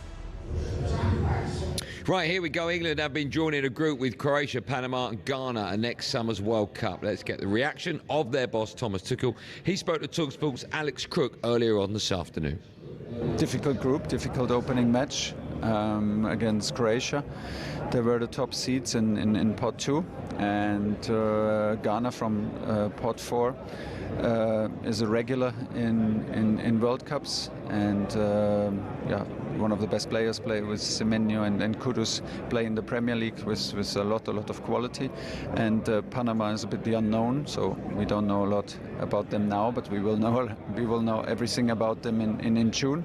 Like I said, difficult group. We will start the tournament late, so we know this. Tomorrow we are well aware then where we actually play, and then we can put a plan together to be well prepared. And Croatia, a team who've reached the final and the semi-final of the last 2 World Cups, play, in Mateo Kovacic, and obviously we all know about Luka Modric and his last World Cup. How dangerous an opponent are they? Well, they're a top team. They're ranked 10 in the world, and like you said, they're regular in finals, semi-finals, and then knockout games on these stages. So it straight away starts with a very, very difficult opponent and big challenge. And you mentioned tomorrow we'll find out exactly where you'll be playing. It looks like the bulk of your games are going to be on the East Coast, so in theory it should be a bit cooler in terms of climate. Will that be helpful? That would be very helpful, also for me personally. That would be helpful, but I didn't get my head fully around it. I was now focused on the opponents. And then we need to come up with a good plan to be well prepared. There also, I think, still options if you win the group. If you don't win the group, this can vary. I think we need to be prepared to be flexible.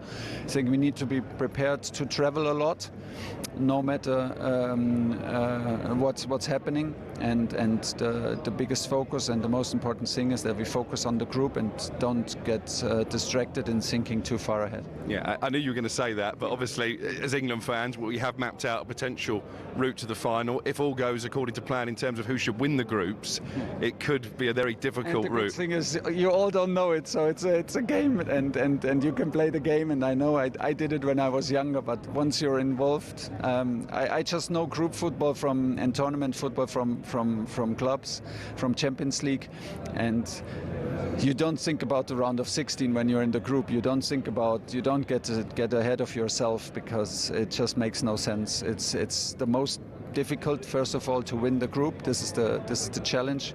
This is what we want to do, to qualify for knockout football, and then we go step by step. But of course, our fans and you guys, you wanna map out all the way and the results. Good luck with that. Well, there is a possibility you might have to beat Brazil, France, and then Spain or Argentina. But I guess to win a World Cup, you're going to have to do it the hard way. France is a possibility. I think France is a possibility only in the final, no? Semi-final, I think, isn't it, France? Yeah. Whatever you see, you're much more informed than me. Like I said, with every Champions League campaign, I fully focused on the group. With every World Cup campaign, I do the same. This is all what matters, and you cannot predict our result. You cannot predict the results, for sure, not of the other groups. What's going to happen, and then we take it from there. Does it all feel very real for you now? You're here in Washington, you've attended your first World Cup draw as England manager. Is it a case of now you just can't wait for the actual tournament itself to begin? Yeah, and the downside is a bit unfair. The downside is I have to wait until March to see my players again, to see my team again, and then we have to wait until June to finally arrive. I mean, the energy and the vibe is more that then you think like, okay, next week we can start and let's get it done, because everyone is excited and motivated and full of energy. But we have to wait. We have 2 friendlies in March, and then two prep matches in June, and then we start late into the tournament. I have to say, I do like listening now to Thomas Tuchel. What do you mean now? Well, I wasn't too sure when he got the job, and now I'll tell you what it was. There was a moment where he questioned whether or not the fans I think there were too quiet at Wembley. Do you remember that? Yep. And in the next game, whoever was chatting to him afterwards made a joke about it, and he made a joke back and made light of it. And I thought that was such a great answer. He took all the pressure off himself. And then since then, he just speaks really well. He gives us I think as a football fan, he gives me a lot of confidence. Do you know, sometimes I think a little bit sensitive. People, do you know what I mean? He wants a bit of an atmosphere. What's wrong with that? Do you know what I mean? People moan about it. No, I don't know what you mean. Because he's saying, we want some more atmosphere. Well, of course, he wants the I know, but we saw recently with like Thomas Frank, having a go at Tottenham fans. Yeah, that's having a go. I know, but it wasn't complimentary about England fans. And they could have easily got on his back. Yeah, but he lacks a little bit more atmosphere. But I always think we're going into a major tournament now. We need everyone on side. And yeah, I like the way that he talks Thomas Tuchel. I think he's a man that I think he's made it quite clear now that he's not scared to make big decisions. There are going to be decisions that he makes between now and the World Cup which are going to irritate, aggravate, annoy people, but I don't think he cares. And no, I agree with that. I don't think he cares. Yeah, I think the England team he picks, we will all look at that 11 on paper and all agree, player for player, they're not the best. Exactly. I think that'd be the first time that's probably ever happened where you go, well, he's not the best in that position, he's not the best, but collectively as a team, I think they will be the best. And I don't think I've ever felt like that about England before. The only thing with that is because what positions are you talking about where, because ultimately, you're talking about the 10, really, aren't you? I'm talking about 10, I'm talking about the left-hand side, I'm talking about the left of the three. Yeah, but who are the best on the left? Okay, well, so you've talked about Gordon and you've talked about Rashford. You haven't even talked about Eze yet. No. I know it's not, but he could play there. But his best position is a 10. I know, but you ain't going to get in the 10. But what I'm saying is, let's just say there was a game where Harry Kane was carrying a little knock, right? It wouldn't surprise me if he played Bellingham down the middle and then put Cole Palmer or Phil Foden. Yeah, I do think 9 out of 10, though, he's going to go with his strongest side in every position, regardless. Yeah, but his strongest, not our strongest. But then again, it's semantics, isn't it? I don't think he's playing, is he? So I think Rodgers starts, but Thomas Tuchel, as I said, will make decisions that are best for the team moving forward, and if that means the likes of Bellingham doesn't play, Foden doesn't play, then they won't play. But you've got to think, Morgan Rodgers has been brilliant. Eze has been phenomenal for England, and he's been playing well for Arsenal. Yeah. That 10 debate, because genuinely you've got Eze, his best position is a 10, Morgan Rodgers 10, Jude Bellingham 10, Cole Palmer 10, Phil Foden. Jack Grealish definitely not going, is he? No. How do you get? You've got 5 there. One's going to play. Yeah, I know. So how do you get them all in? I know, it's impossible. Let me ask you this: if we do win the World Cup, does he sign a new deal? And if we don't win the World Cup, does he not sign a new deal? Oh, so if I win the World Cup, part of me is thinking, well, do you know what? I've been brought in to do what I've got to do. I've done it. Away I go. Thank you for coming. I'm going to go and get a top club job, right? Probably Manchester United. I'd love that, right? Or he goes, you know what? I've won the World Cup. Could I be the first Manchester to go back it up with the double in terms of England? Do I go again for the Euros?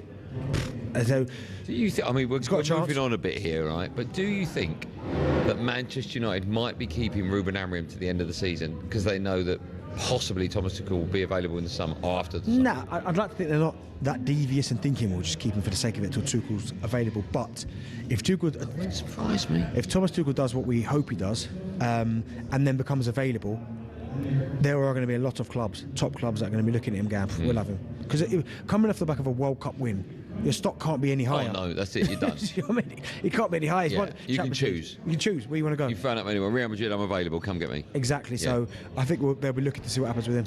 That was our big interview brought to you by Mercedes-Benz Sprinter Van, opening doors for businesses in 30 years. talkSPORT's FIFA World Cup 2026 draw. The big interview brought to you by the Mercedes-Benz Sprinter Van. Sprinter 906 owners can enjoy a fixed price Service B. Search Sprinter Service B now. Let me ask you this, what's your favourite Whoopi Goldberg movie of all time? Whoopi Goldberg, couple. So you got Sister Act 1. Yeah. Sister Act 2. Yeah. Jumping Jack Flash. Okay. Got to put Ghost in there. Ghost is incredible. How many times do you reckon you've seen Sister Act 2? Oh my goodness. Hundreds of times, man. Are you serious? Yeah, I need another Whoopi film for you. Whoopi. Jumping Jack Flash, amazing. I don't think I've seen that one. She wasn't in Nuns in the Run, was she? Nuns on the Run. Was she in that? No, I don't think so. Whoopi. Oh, okay. I'll get a few more Whoopies. All right, okay, do that. More importantly, if you would like to send us a WhatsApp voice note about anything from today's World Cup draw, let us know your thoughts. Usually we ask you to phone in, but we're in Washington, D.C., and if you were to phone, there would be a bit of a delay. It just wouldn't sound great. So it's easy if you send us a voice note on WhatsApp and we play it on the show, 03717223334. I think we've got time for one. Adam, the England fan, he got in touch. Let's have a listen to what Adam had to say. Just a quick question. Looking at the groups now, who do you think are favourites to win the World Cup? Personally, I think Argentina could be in the running to retain the World Cup, and we could see Messi have back-to-back World Cup wins. What's your thoughts? Argentina in Group J, Argentina, Jordan, Austria and Algeria. I'm not even trying to call it because I'm not that group? No, I'm not even trying to call it the World like, Cup. from now because look at like you could say England have got a chance looking at their group. Portugal have got a chance. Argentina, France, Spain. They've all of the top big heads have got a chance for a reason. To sit here and go, look at the groups. Who do I think could win it from now? Yeah, it's impossible. It's impossible. Group stage is impossible. You might as well just say who you think's going to win it. Do you think? I mean, he nearly single-handedly, Messi dragged Argentina to that World Cup last time out. Is it possible to do that again? Yeah, he could do, but I'm looking at France, man. And Mbappe looks different class. Exactly. That goal he scored, was it Trent's pass? Yeah, he could drag them, but then Spain have got the technical ability, so it's going to be fascinating. I think when the World Cup starts, I think we'll all be looking to see who lands the first blow. Yeah. And then as we're coming towards the end of the group stage, you start to go, I feel like they're the best team. Yeah. A reminder, by the way, the exact fixture, the layout for all the fixtures when the games are played, all of them will be live on talkSPORT tomorrow from 5 p.m. That will be fascinating. So basically what happens now is the draw's been made, and then behind closed doors, FIFA and all the broadcasters are sitting down with each other and they're working out what time and what games should be played where and when, and that's to do with what time suits that country the best. Yeah. So it's, for argument's sake, it's pointless putting England at what would be GMT 1 a.m. Yeah. So they're all sitting down, all the broadcasters and FIFA now. They're currently locked in a room somewhere, I don't know where, just round the corner, and they're working out what games. Tomorrow at 5 o'clock live on talkSPORT, we'll have all the answers to all your questions. Okay. So make sure you stick around for that. We've got 45 minutes left of our show. If you want to send us a voice note with any question, feel free, 03717223334. More from me and Bentley. As you can see, a very, very busy after-show party. Watch it, mate. Just calm down over there. Live from Washington, D.C. Put that drink down. You're going to have someone's eye out. Right, that's it.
like this one? Bit of Queen. Oh, you haven't got your Prince, not bit of Queen. Prince. Well, I say Queen, did I? The Queen, yeah. Bit of Prince. You're listening to talkSPORT's FIFA World Cup 2026 draw after party. Why have we called it the after party? I thought everyone was coming. This is after the party. That's what it is. It's me, Andy Goldstein Darren Bent, brought to you by the nice people at Mercedes-Benz Sprinter Van for the latest Sprinter service offer. So Sprinter fixed price service now. So, what time are they coming? The after show party will begin as we walk out the door and head to the airport. So that's when everyone's R9. R9, R8, R7, all of them. Still to come, we're looking ahead to the weekend's action in the Premier League across the talkSPORT network. Just quickly, Arsenal fear that Christian Mascara will miss at least 6 weeks. That's a big blow. We talked about that earlier on. West Ham gaffer Nuno Espirito Santo has said that Lucas Paqueta will start Sunday's game at Brighton after serving a one-match ban. Now, all show we've been asking for your messages with your reaction to today's World Cup draw. I am told that Jack, who works on our show all week, has been working tirelessly to get Trump on our show, a voice note. Obviously, we can't hear from the great man himself. He's busy. He's been busy today. But Jack, you probably know that Jack makes lots and lots of mistakes on our show. He can redeem himself. He can redeem all those years of pain and hurt. He can redeem himself now, because he has told me, he's texted me saying, I swear to you, I've managed to do it. I've got a voice note from Trump. I don't believe him. Shall we listen to that? This is genuine. Okay. Jack, I'm sure you haven't let us down. If you could hit play, this is a message to us from Trump. Hi Andy, it's Judd Trump here. I hear you're in Washington at the moment. I'm sorry I couldn't make it, but I'm playing snooker in the UK at the moment, so sorry about that. See you soon. That's Judd Trump, Jack. What's it? Jack, that's Judd Trump. We're after President Trump. That's Jack for you, isn't it? Yeah. The wrong Trump. Never mind. Should we have a listen to the real Trump, President Trump? Okay, now. We've got that. Yeah, here's what Trump... have we got the real one? We have got the real one. This is what the real Trump had to say at the World Cup draw earlier on. Mr. President, can America win the World Cup? Well, I think so. I think a lot of people feel they have a little bit of a shot. It's pretty stiff competition, but I would say they would have a small chance. How honoured are you to win the FIFA Peace Award? Well, that'd be an honour. That was it. That's all we had time for. I think Judd Trump's message was longer, wasn't it? Yeah. Nice though, Ben Jacobs getting that for it. Ben Jacobs done well. In fact, we're sort of coming to the end of our week here, and we've met up with a lot of people that we speak to. You've met Ben before? I've met Ben. He was here with us. Yes, no, I know, but before this week is what I mean. Yeah, I'd met him before. We had what's that? Who's the fella that put Quicky's nose out of joint? Oh, the legend, yeah. Ornstein, Dave. Yeah, David Ornstein. Yeah, he was great, wasn't he? Yeah, he's he fantastic. was so clean cut, by the way. His haircut was unbelievable. Yeah, sure. We've actually exchanged a few messages about playing some paddle. So when I get back, I'll play with him. So sad. Yeah. So, but now, yeah. Have you really done that? Yeah. It's funny though, because Cricket's over there taking little points from him, little tips from him, like, yeah. how can I do this, how can I do that? But no, listen, Cricket's great, Ben Jacobs is great, Ornstein's great, they're all... We've had some wonderful guests. Yeah. What's been the highlight moment for you this week, DB? On or off the field, as they say. What are you excited? First and foremost, yeah. We go back to the after party, which I thought was here. Early this morning, you actually did. Ali McCoy sends me a picture. Hold on. Can you make a bit more noise? If you can just make a bit more noise, that'd be great. Go on, sorry. Ali McCoy sends me a picture this morning. I was joking. Yeah. Early morning. Batistuta. Right? That's the first one. Then. Hold on, I've always wanted to do this. Will you shut up? Carry on, Benny. And then the second one comes through. Yeah, they're doing it on purpose. It's Ali and R9.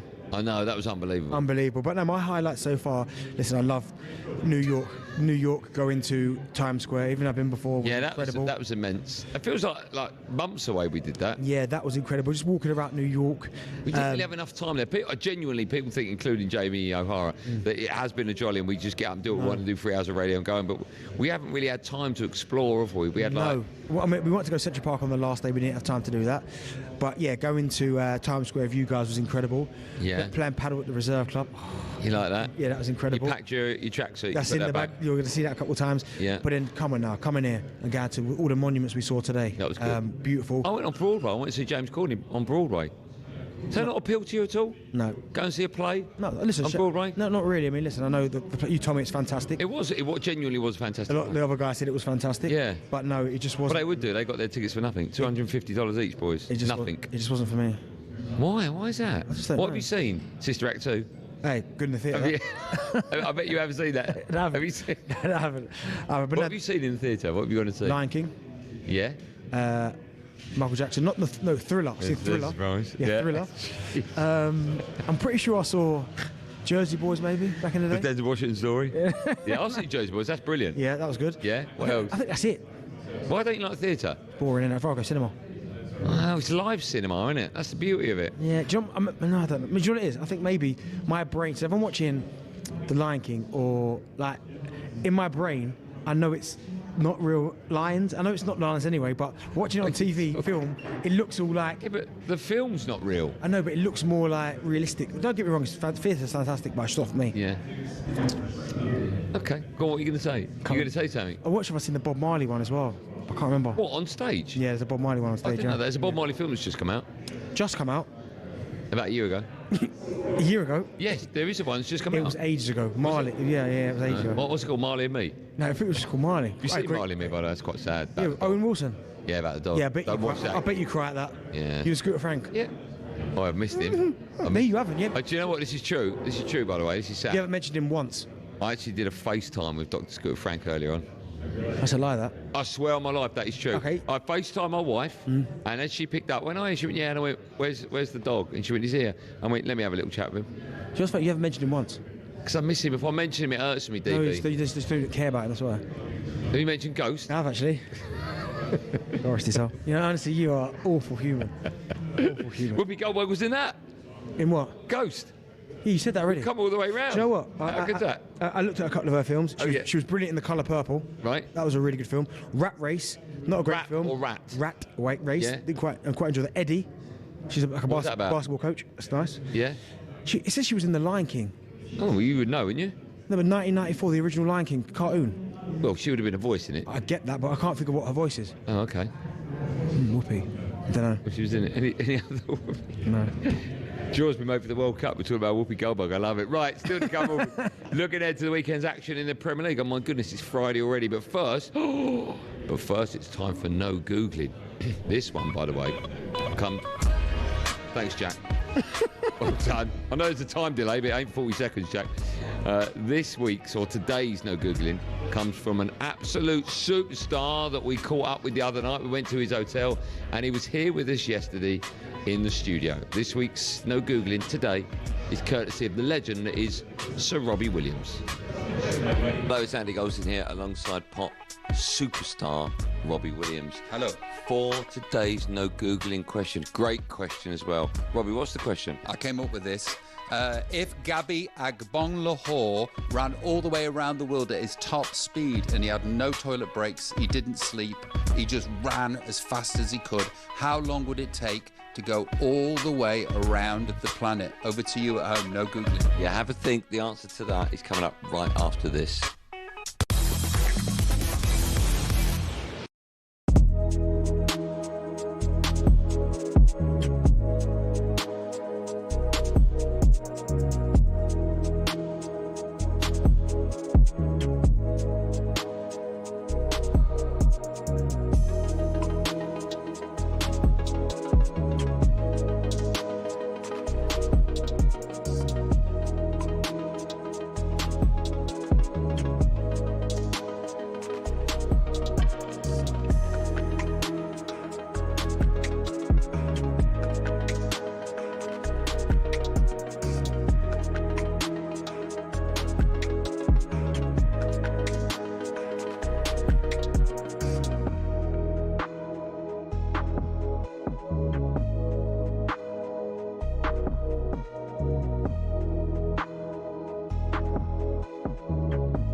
The German leading England. It all sounds a little bit odd, but as Thomas Tuchel tries to bring football home, here's how he ended up in one of the most scrutinised jobs in sport. Well, Tuchel started his footballing journey in the sleepy town of Krimbach. His leadership skills were obvious from an early age, with Tuchel even making subs during PE volleyball sessions. After a knee injury ended his playing career at the age of 25, Tuchel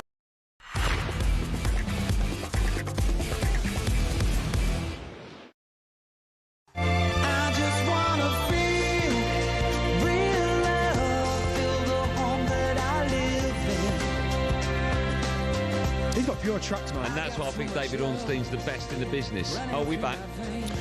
Before the break, we had a bit of no Googling love from Sir Robert Williams. It's a great question. Should we hear the answer to it, Darren? Should we hear it? Yes. Press play, Jack. Hi, it's Andy Goldstein here of Andy Goldstein's Drive Time Show alongside Robbie Williams, pop superstar. Before the break, Robbie asked today's no Googling question. Can you remember what it was, Robert? Yes. If Gabi Agbonlahor ran all the way around the world at his top speed, his bestest sprinting ever, and never went to the toilet, nor had a sleep, nor found home, just sprinted as fast as he could, how long would it take him to run all the way around the world? And the answer is, can I tell them? Yeah, tell him. 49.4 days. That's 7 weeks or 1 month and 19 days. Well done. Well done. Well done if you got it. Of course, that's impossible because he would have to stop to moan. Constantly moan and text management max. That's what he would have. Indeed. Yes. Well done if you got it. Yeah, well done if you got So it. I'm thinking, no pace that day, no? Well, I should point out, my hair looked terrible there. Terrible. We had a little Wolverine thing going on. No, I don't know what. That was probably because that was filmed about 2 o'clock in the morning. I just got off the couch and went, Rob, can we do? The way that works, by the way, he's Joe. He's very sort of conniving. Because what he does, he takes with all the recording equipment in his backpack, and then when these celebs get a little bit tired, not drunk, Bobby don't drink, but a little bit tired, he then pounces and he goes, "Oh, should we quickly?" And they go, "Oh God, okay, fine." Yeah. And that's how we got James Corden and Robbie Williams.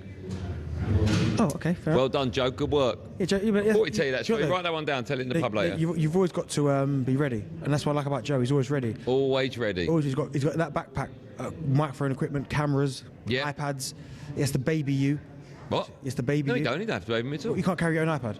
No, I don't want to. It's funny. You can't carry your own iPad, and also. Go on, here we go. Okay. And even for Joe. Right. Joe has to charge the iPad for you. You have the same charger, and still you make That's Joe not my charge iPad. it. That's not my iPad. Do you use it? Then charge it. Do you use that microphone? I'll charge it. You don't. So, honestly, poor Joe. Poor Joe's got one job to do. All week, Joe's been scrambling with that iPad, balancing 9% battery. Well, he shouldn't get in at 5 o'clock in the morning then, should he? Honestly, Joe, he's awful. 3 o'clock in the morning. He's awful, isn't he? Listen, from now on, come on, start charging your own iPad. This is not my iPad. Do you use it? I don't know your tone, I really don't. Joe's got a million and one things to do. Where do you want me to charge it? He takes it to his room with him. Okay, take it home, charge it yourself, bring it back Monday morning, ready to go. No, because Ryan uses it on the sports bar. If you want to get into who owns the iPad. Do you want to keep the noise down, Crookie? God, dear, look, you mentioned David Ornstein once and he's all over the place. Right, before we speak to Alex Crook, let's look ahead to a big old weekend of Premier League action across the talkSPORT network. It all starts at 12:30 tomorrow when Aston Villa face Arsenal. Go on, Villa, live and exclusive on talkSPORT. The hosts, they're currently 6 points off the Gunners. They sit third in the table. The Arsenal gaffer, Mikel Arteta, he's been speaking ahead of the game and praised the form of Aston Villa. For what they've been doing, the way they've been playing and winning matches, certainly is a team that it's in great form, and we know that. We know obviously the manager and the incredible job that he's done there as well. So we know the task tomorrow, but we always take it as an opportunity.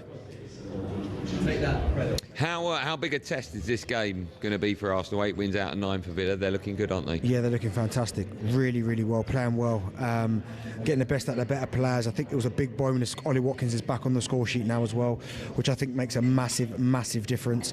And Unai Emery, I don't know why we question it or we're shocked by it, because we shouldn't be, because he's a good manager. He knows how to get the best of his team. He's got a system there that's effective, and Arsenal are going to have to be right at it. I think they've got one of the best centre halves in the league, and I stand by that, Konza. So yeah, it's going to be a tough test. How are you, Cookie? Cookie's joined us. Good. Just rocked up. How you doing? Rocked up. You have been. Can I ask? You've been at the FIFA draw today. Yeah. Did you go in trainers? I did go in trainers. They're nice trainers, aren't they? They are, but I mean, you know, you're representing talkSPORT. I travelled light. I only packed one pair of shoes. Right, why don't you wear them? Yeah, you look well though, Crookie, mate. Yeah. I like the You've obviously had a Veronica- good night's sleep, right? Well, jet lag. Jet lag can get you covered. How was your night last night? It was good. We went to the... Was it as good as Lewis's? Went to He had a great basketball. night. I don't think mine was as good as Lewis's, no. You went to the basketball. You and I were sat next to each other. Did a bit of commentary, didn't we? We did a bit of Shared commentary. our expert opinion. We did rock, paper, scissors for who has to pay $18.99 for one hot dog, because we were getting two, and I was sweating thinking 36 quid, and you were thinking 36 quid. So we were there in the queue going rock, paper, scissors, rock, and it went extra time and pens. And this one went there free. And we went, I'll get these, Cookie. These are mine. Yeah, so just got one as well, though, Crookie. You can kind of back up my charity story of Andy earlier. Oh, no. Hey, am I lying? Cookie, hold on. Before you answer, I know what you got up to last night, so be careful. So, yeah, it's Crookie. I need you to wrap me up because you were there with me. We're trying to take money from charity. I can't believe you told the nation. Yeah, I know, it's unbelievable, isn't it? Honestly. And I did Outrageous. say that it wasn't me trying to get 30% off the ones that were going to charity. I just didn't know. The woman didn't point You out. couldn't understand, could you? There you go. It's a misunderstanding. How's your night, Crookie? Fair play to you. I mean, you're looking good, Nick. Yeah? Yeah, it was a late night, right? You are. You're a horrible man. you know. No. He doesn't give us a compliment. Tell me about your day, because you've been, where was it, the JFK Centre? It's been a long day. Yeah, so tell me from the moment you woke up after 1.5 hours sleep, where did you go? So I jumped on with Sam and Gabby back in London. Oh, okay. Obviously Did you? to try and help save their What time show. was that? 7:35 our time, I think. Hold on a minute, hold on.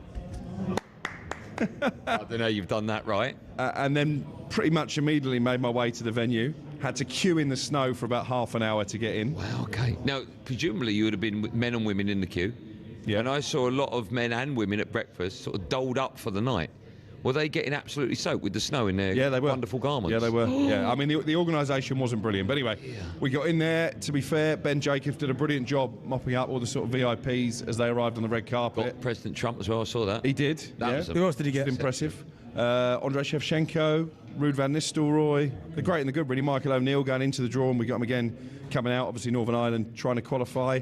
And then I didn't really spring into action until the draw itself started, and then, as you've heard, interviewed Thomas Tuchel, Steve Clark. We were hoping to get Carlo Ancelotti, but we got snubbed. I must say, the names you mentioned, we're going to hear all those interviews over the weekend on talkSPORT. Yeah. So I must commend you for that. And also your interview, genuinely, with Thomas Tuchel straight after the draw, I thought was fantastic. Brilliant. He sounded in really good spirits. He was. He had a smile on his face, cracked a couple of jokes, and as I said to you yesterday, the nearer we get to this World Cup, and we've seen the draw now, and they're going to have to do it the hard way, England, when you look at who they might face in the knockout stages. I think we've got a chance. I know he didn't like that. He didn't like it, did You he? said we got France in the semis, and he went in the final, and then you went... So was it in your head, was it that moment on the first question on Who Wants to Be a Millionaire, when Taron goes, are you sure? And you go, yeah. I think I'm right. I nearly had to phone a friend. I was going to say, were you nervous about But that? I was right, wasn't I? I haven't double. I don't need to check. It's France in the Do you want me to semi-finals, text Ormsby? assuming that England win the group. Yes. And of course France do as But well. you know, that was the thing, Cricket. I think you picked up on it because he said just before that, he said, no, he'll leave it to us, the fans and the media, to kind of plot their route. But the moment you said about, well, you could face Brazil in the semis, he went, no, France in the semis. He went, no, could be the final. So he must, in his head, I know, have that Of course he has. planned out in his he's head. never going to admit it. I've got to say, I'm getting a lot of stick on social media, mainly from Scotland fans, for being presumptuous that England can win the group, and then I've sort of mapped out their route to the final. It's just what we do. You don't need to take offence. It's part of the fun of the draw, isn't it? Also, one of the favourites for it. Why shouldn't we do that? Oh, I'm getting a lot of stick. No, don't pay any attention. You said that, though, didn't you? Mainly from you. Right. You only got a lot of stick because we had a lot of time in our hands in one of the ad breaks. What was the mood like there? It looked we were watching it here. It looked like everyone was very excited. There was like a good feeling amongst everyone. Yeah, there was. I mean, I think we heard Steve Clark, didn't we, say that maybe the draw went on a bit longer than it should have. It did. Yeah, I mean, it was... Were you in the room when they were doing the draw? Were you allowed in? No, we weren't allowed in there. So where were you watching it? Backstage on the telly? Well, do you know what? The Wi-Fi crashed just as the draw was taking place. So we were actually struggling to follow the draw. It was better when we got in the where were you? The flash zone. We were on the red carpet eventually, and that's when we could actually start tracking who was going to get who. Okay, who else did you see? Who else, even if you didn't manage to have a Do you know what? Mauricio Pochettino was stood behind me, and I know Poch from his days at Southampton. We got on very well. He normally gives me a little hug. But I didn't realise he was behind me, and by the time I did, he'd gone, so I felt a bit rude, actually. So sorry, Maurizio, if you're listening. Okay, more stick on social media. Did you see R9? Was he there? I didn't see R9, no. Okay. You see it was Robbie? mainly Have a managers. chat with Robbie? No, didn't have a chat with Robbie today. Didier Deschamps was there. Yeah. Looking very suave, the French manager. It was mainly the managers who we saw afterwards. It might be his last World Cup, Didier. I mean, he's been there for what? I think it will be, won't it? Zidane coming in, potentially? Potentially. I mean, he's been there. Really? Is that what he's been waiting for? Why he hasn't taken the big job in Europe? talkSPORT understands. No, not quite, but I think it's been talked about. Been talked about. Yeah, what else did you enjoy about the draw? Who else do you think, apart from England, and maybe Scotland, who else would be happy with that draw? Because we're just staying with Scotland for a moment. I said to Bentley that when you look at England's group, it's a group where you go, right, okay, we should get out of that. But from Scotland's perspective, they've got Brazil. Yeah. Morocco and Haiti. Well, Brazil, is it a team where they go, you know, this sounds awful, but you know when a smaller team... You're trying to get me in Cup, trouble again. No. I'll be the one getting in trouble. You know when they do the draw for like the third round of the FA Cup and the smaller teams got into it and they get one of the big heads and they're live at that club and all the players go, hey, we're away to Liverpool or whatever. I sort of feel with Brazil... the fans will be with Scotland, I feel the fans will be over the moon. Yeah. They've got one of the biggest and toughest teams in the competition. Agreed, and it does take us back to France '98, and I've got to say, I think the Scotland team then was probably better than this Scotland team that Steve Clark is taking next Without summer. doubt. But they gave them a really good test, didn't they? And France obviously Brazil went on to reach the final in that tournament. For Scotland, it's all about the Haiti game, isn't it? Because you think they're going to lose to Brazil and Morocco. I think goal difference could be really important in terms of those third-place teams that go through. Okay, how many third-place teams go They've through? got to beat Haiti. Is it all of them? Some of them? And 12 go out, don't they? Do you know, I like, Yes, of course. Do you know, I love Brazil. Yeah. I don't make them as one of the favourites. I really don't. No, I don't. I put England above them. Silly to do that. I put Spain above them. I put France, Yeah, but Argentina. you're talking about a lot of European teams that are favourites. Yeah, still, but I just don't think, certainly from what I've seen of Brazil, and quite a few of their players we see play over here anyway. João Pedro, Richarlison, Esteval's incredible. Casemiro's still playing. I just look at their team and think there are a lot better nations than them. I agree, and I don't think Argentina are overly strong either, so I think it's a good chance for the Europeans, depending on the climate, and obviously we think England are going to play most of their games on the East Coast, which probably is going to help. You know, they're not going to be in the hottest conditions. You know, the game I can't wait for, though. You asked what I'm looking forward to. Saudi Arabia against Cape Verde. Set your alarms. Why are you looking forward to that? talkSPORT 3, that one. Yeah. talkSPORT 7. Are you doing that? You throw your hat in the ring for that one. Quickly, we haven't even talked about Man United. Should we do that when we come back? Because you're in the bar with we have to? Your Man United top on. I've never seen someone cry nearly watching football. You know, there's only two people that had a good night last night. It was West Ham and Lewis. They're the only two people. Should we talk about Man United and wrap off the whole week when we come back? Would you like to stay with us and do that? More from the three of us for the last 15 minutes of our show this week, live from across the pond. We'll see you after this.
Welcome back to the very last section of talkSPORT's FIFA World Cup 2026 draw after party with me, Andy Goldstein, Darren Bent, and of course it's now officially an after party because Alex Crook is with us, brought to you by the Mercedes-Benz Sprinter van, opening doors for businesses for 30 years. We are coming to you for the final time live from Tom's Watch Bar in Washington, D.C. A reminder that following us at 7, Adam Cattrall and Adebayo Akinfenwa, they bring you the Sports Bar Weekender. But it has been an unbelievable week of drive time shows here in the USA. Firstly, of course, from New York and then here in Washington. So let's have a little look back on what were, quite frankly, an unbelievable 5 days of fun.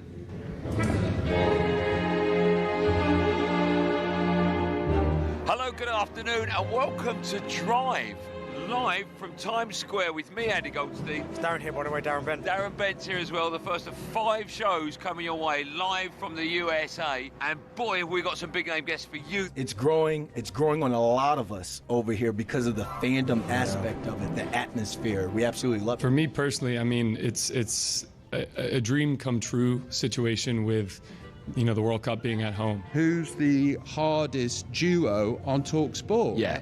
Run me through that. I'm sitting here because of the summer of 1994. I lived the power of what it can do to an individual, changed my life. You asked me who was the best right winger. And I told you 2 players that I thought as wingers, David Bentley, Steve McManaman. That's what I told you.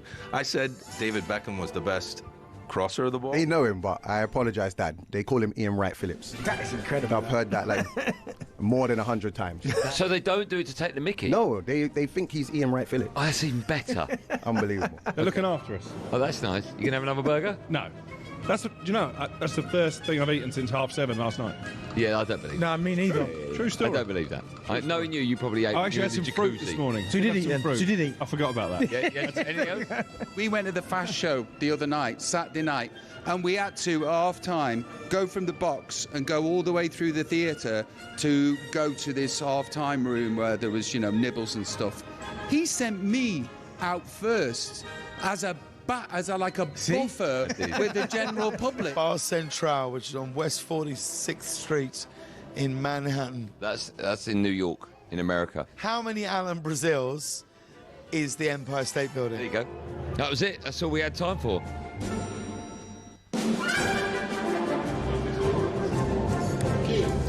It has been, Cookie. When did you get here? Thursday, Wednesday? I've lost track of days now. What day? Wednesday. Friday. You go. It has been for me and Bentley. Like when we hear someone out, we sort of forgot. Not only were we in New York for the first 3 days, but we had Lexi Lalas with us. We had Brad Friedel with us. We forgot about that. Managerial Coca. Some unbelievable. Bradley Wright Phillips. Yes, he was brilliant, by the way. Some wonderful, wonderful guests. Been a great week. I've really enjoyed it. Yeah. Listen, I think there's a lot of hard work that's gone on behind the scenes. The bosses have invested, and I think you know what? I think talkSPORT's done a brilliant job. After a pay rise. talkSPORT's done a brilliant job. And you boys, I've got to say, you boys. Oh yeah, go on. You boys have been sensational. Oh, you're too good. The piece you did to camera today in the snow, I thought was brilliant. Oh, I've not seen that. I just remember freezing to death in it. There was no acting in that. Was there not? Well, I know that because he can't act, can he, this fella, unfortunately. But it was very good. It was very My match was better than Rio's. What'd you make of Rio? No. Okay, guys, let me explain. They can't go in pot He did a fantastic job in terms of the draw. I'm talking about the VT before. Yeah, his acting in the VT was quite horrific, wasn't it? How was Robbie? Robbie was amazing. Oh, well, singing. Yeah, he was great. He really, really good. Yeah, we spoke afterwards. He was happy with it. Good. It was an amazing. I mean, the whole set. Liar. Do you want me to show you the text? Yeah, please. Yeah, now. Oh, okay. He never did come back for the second half of the football yesterday, did he? He didn't miss much. I asked him why, and he said I had a choice to make. I can either hang out with Roberto Baggio or come back and see you and Bentley, and I chose the first one. And I thought, that's fair. We had him for half an hour on yesterday's show. What a legend. He's been brilliant. Yeah. Robbie and Roberto, by the way. Great. It's great. We've got a couple of minutes left. I did say that we were going to talk about Man United last night. The thing that surprised me the most about the whole evening was you ran off to the toilet as a grown man to change your shirt. I didn't change my shirt. I had it underneath. Oh, did you? Yeah. Okay. I mean, fair play to you, right? You had the Man United shirt on. At the end of the match, were you thinking where you can hide? Because it was... But the jumper was firmly back on by the end of the match. What's interesting is sitting down to watch a game of football with a mate of yours, as you are to me, both Man United fans, but we've not really watched the game before. No. And we both had exactly the same views, exactly the same moments when stupid decisions were being made, from half-time substitutions to not changing formations and so on. I mean, it's literally as you were. Nothing's changing, is it? The subs have killed it again. And we were saying throughout the second half, they need to get a second because they're not going to keep a clean sheet. I don't understand. Dallow's just scored a goal. He's playing okay. Why'd you take him off? For Patrick Dorgu, who by the manager's own admission is struggling with the weight of the shirt, I didn't understand that change. Ugarte brings nothing. He's overlooked Kobbie Mainoo again. Then he's almost mocked him in the press conference in answer to a question afterwards. I didn't like that. Laughed at him, yeah. Didn't like that. So, but we called it. The next bad performance is only around the corner. Well, and do you know what? It wouldn't shock me. I know you're going to say Monday night. If Wolves get their first win of the season Wouldn't on shock Monday. me, but I just said, Ben, he's not going anywhere because, of course, Ratcliffe's come out and backed him with 3 more years. There's no one else well, at this moment. I said to Benty before, do you think it's possible? You're loving this, Thomas aren't you? Tuchel. Yes. Do you think they're waiting for the end of the World Cup? Potentially. Is that talkSPORT understands or just crookie? Well, he was on their radar before, yeah. and that's why the FA swooped in. And obviously his contract is only until the World Cup. It'll be interesting to see if the FA try and renew it, even before the tournament. That has been suggested to me in some quarters, but he's a winner, isn't he, Thomas Tuchel? He's a winner. If he wins the World Cup, is he more or less likely to stay on as England manager?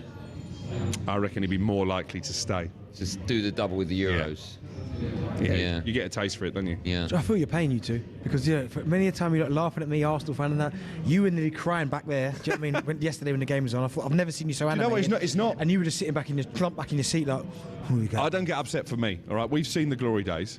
That will probably never happen again. Hey, go back to that, yeah? Going back to that, yeah? Oh, okay. But my kids, right? I've forced them to support United, and I feel sorry for them.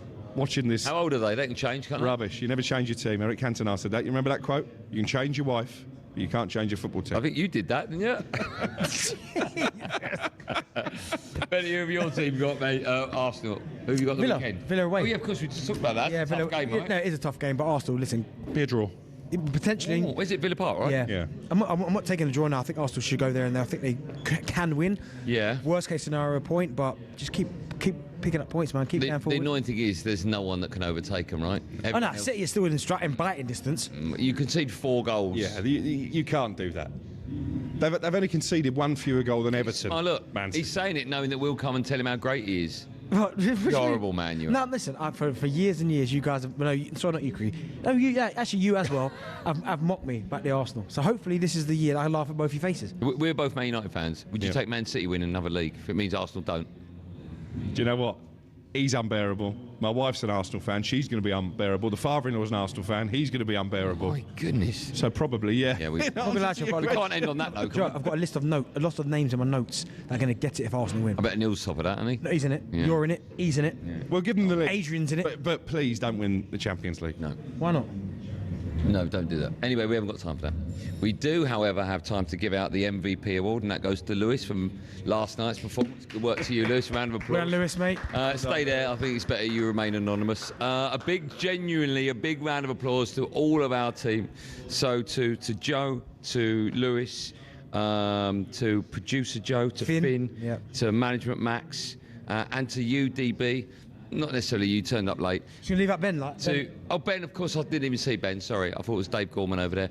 And to everyone else that has worked on our team, thank you if you came down to either the location here in Washington or you came to see us at any of the locations in New York. And your wonderful support has been great. It's been a fantastic 5 days. You've been brilliant.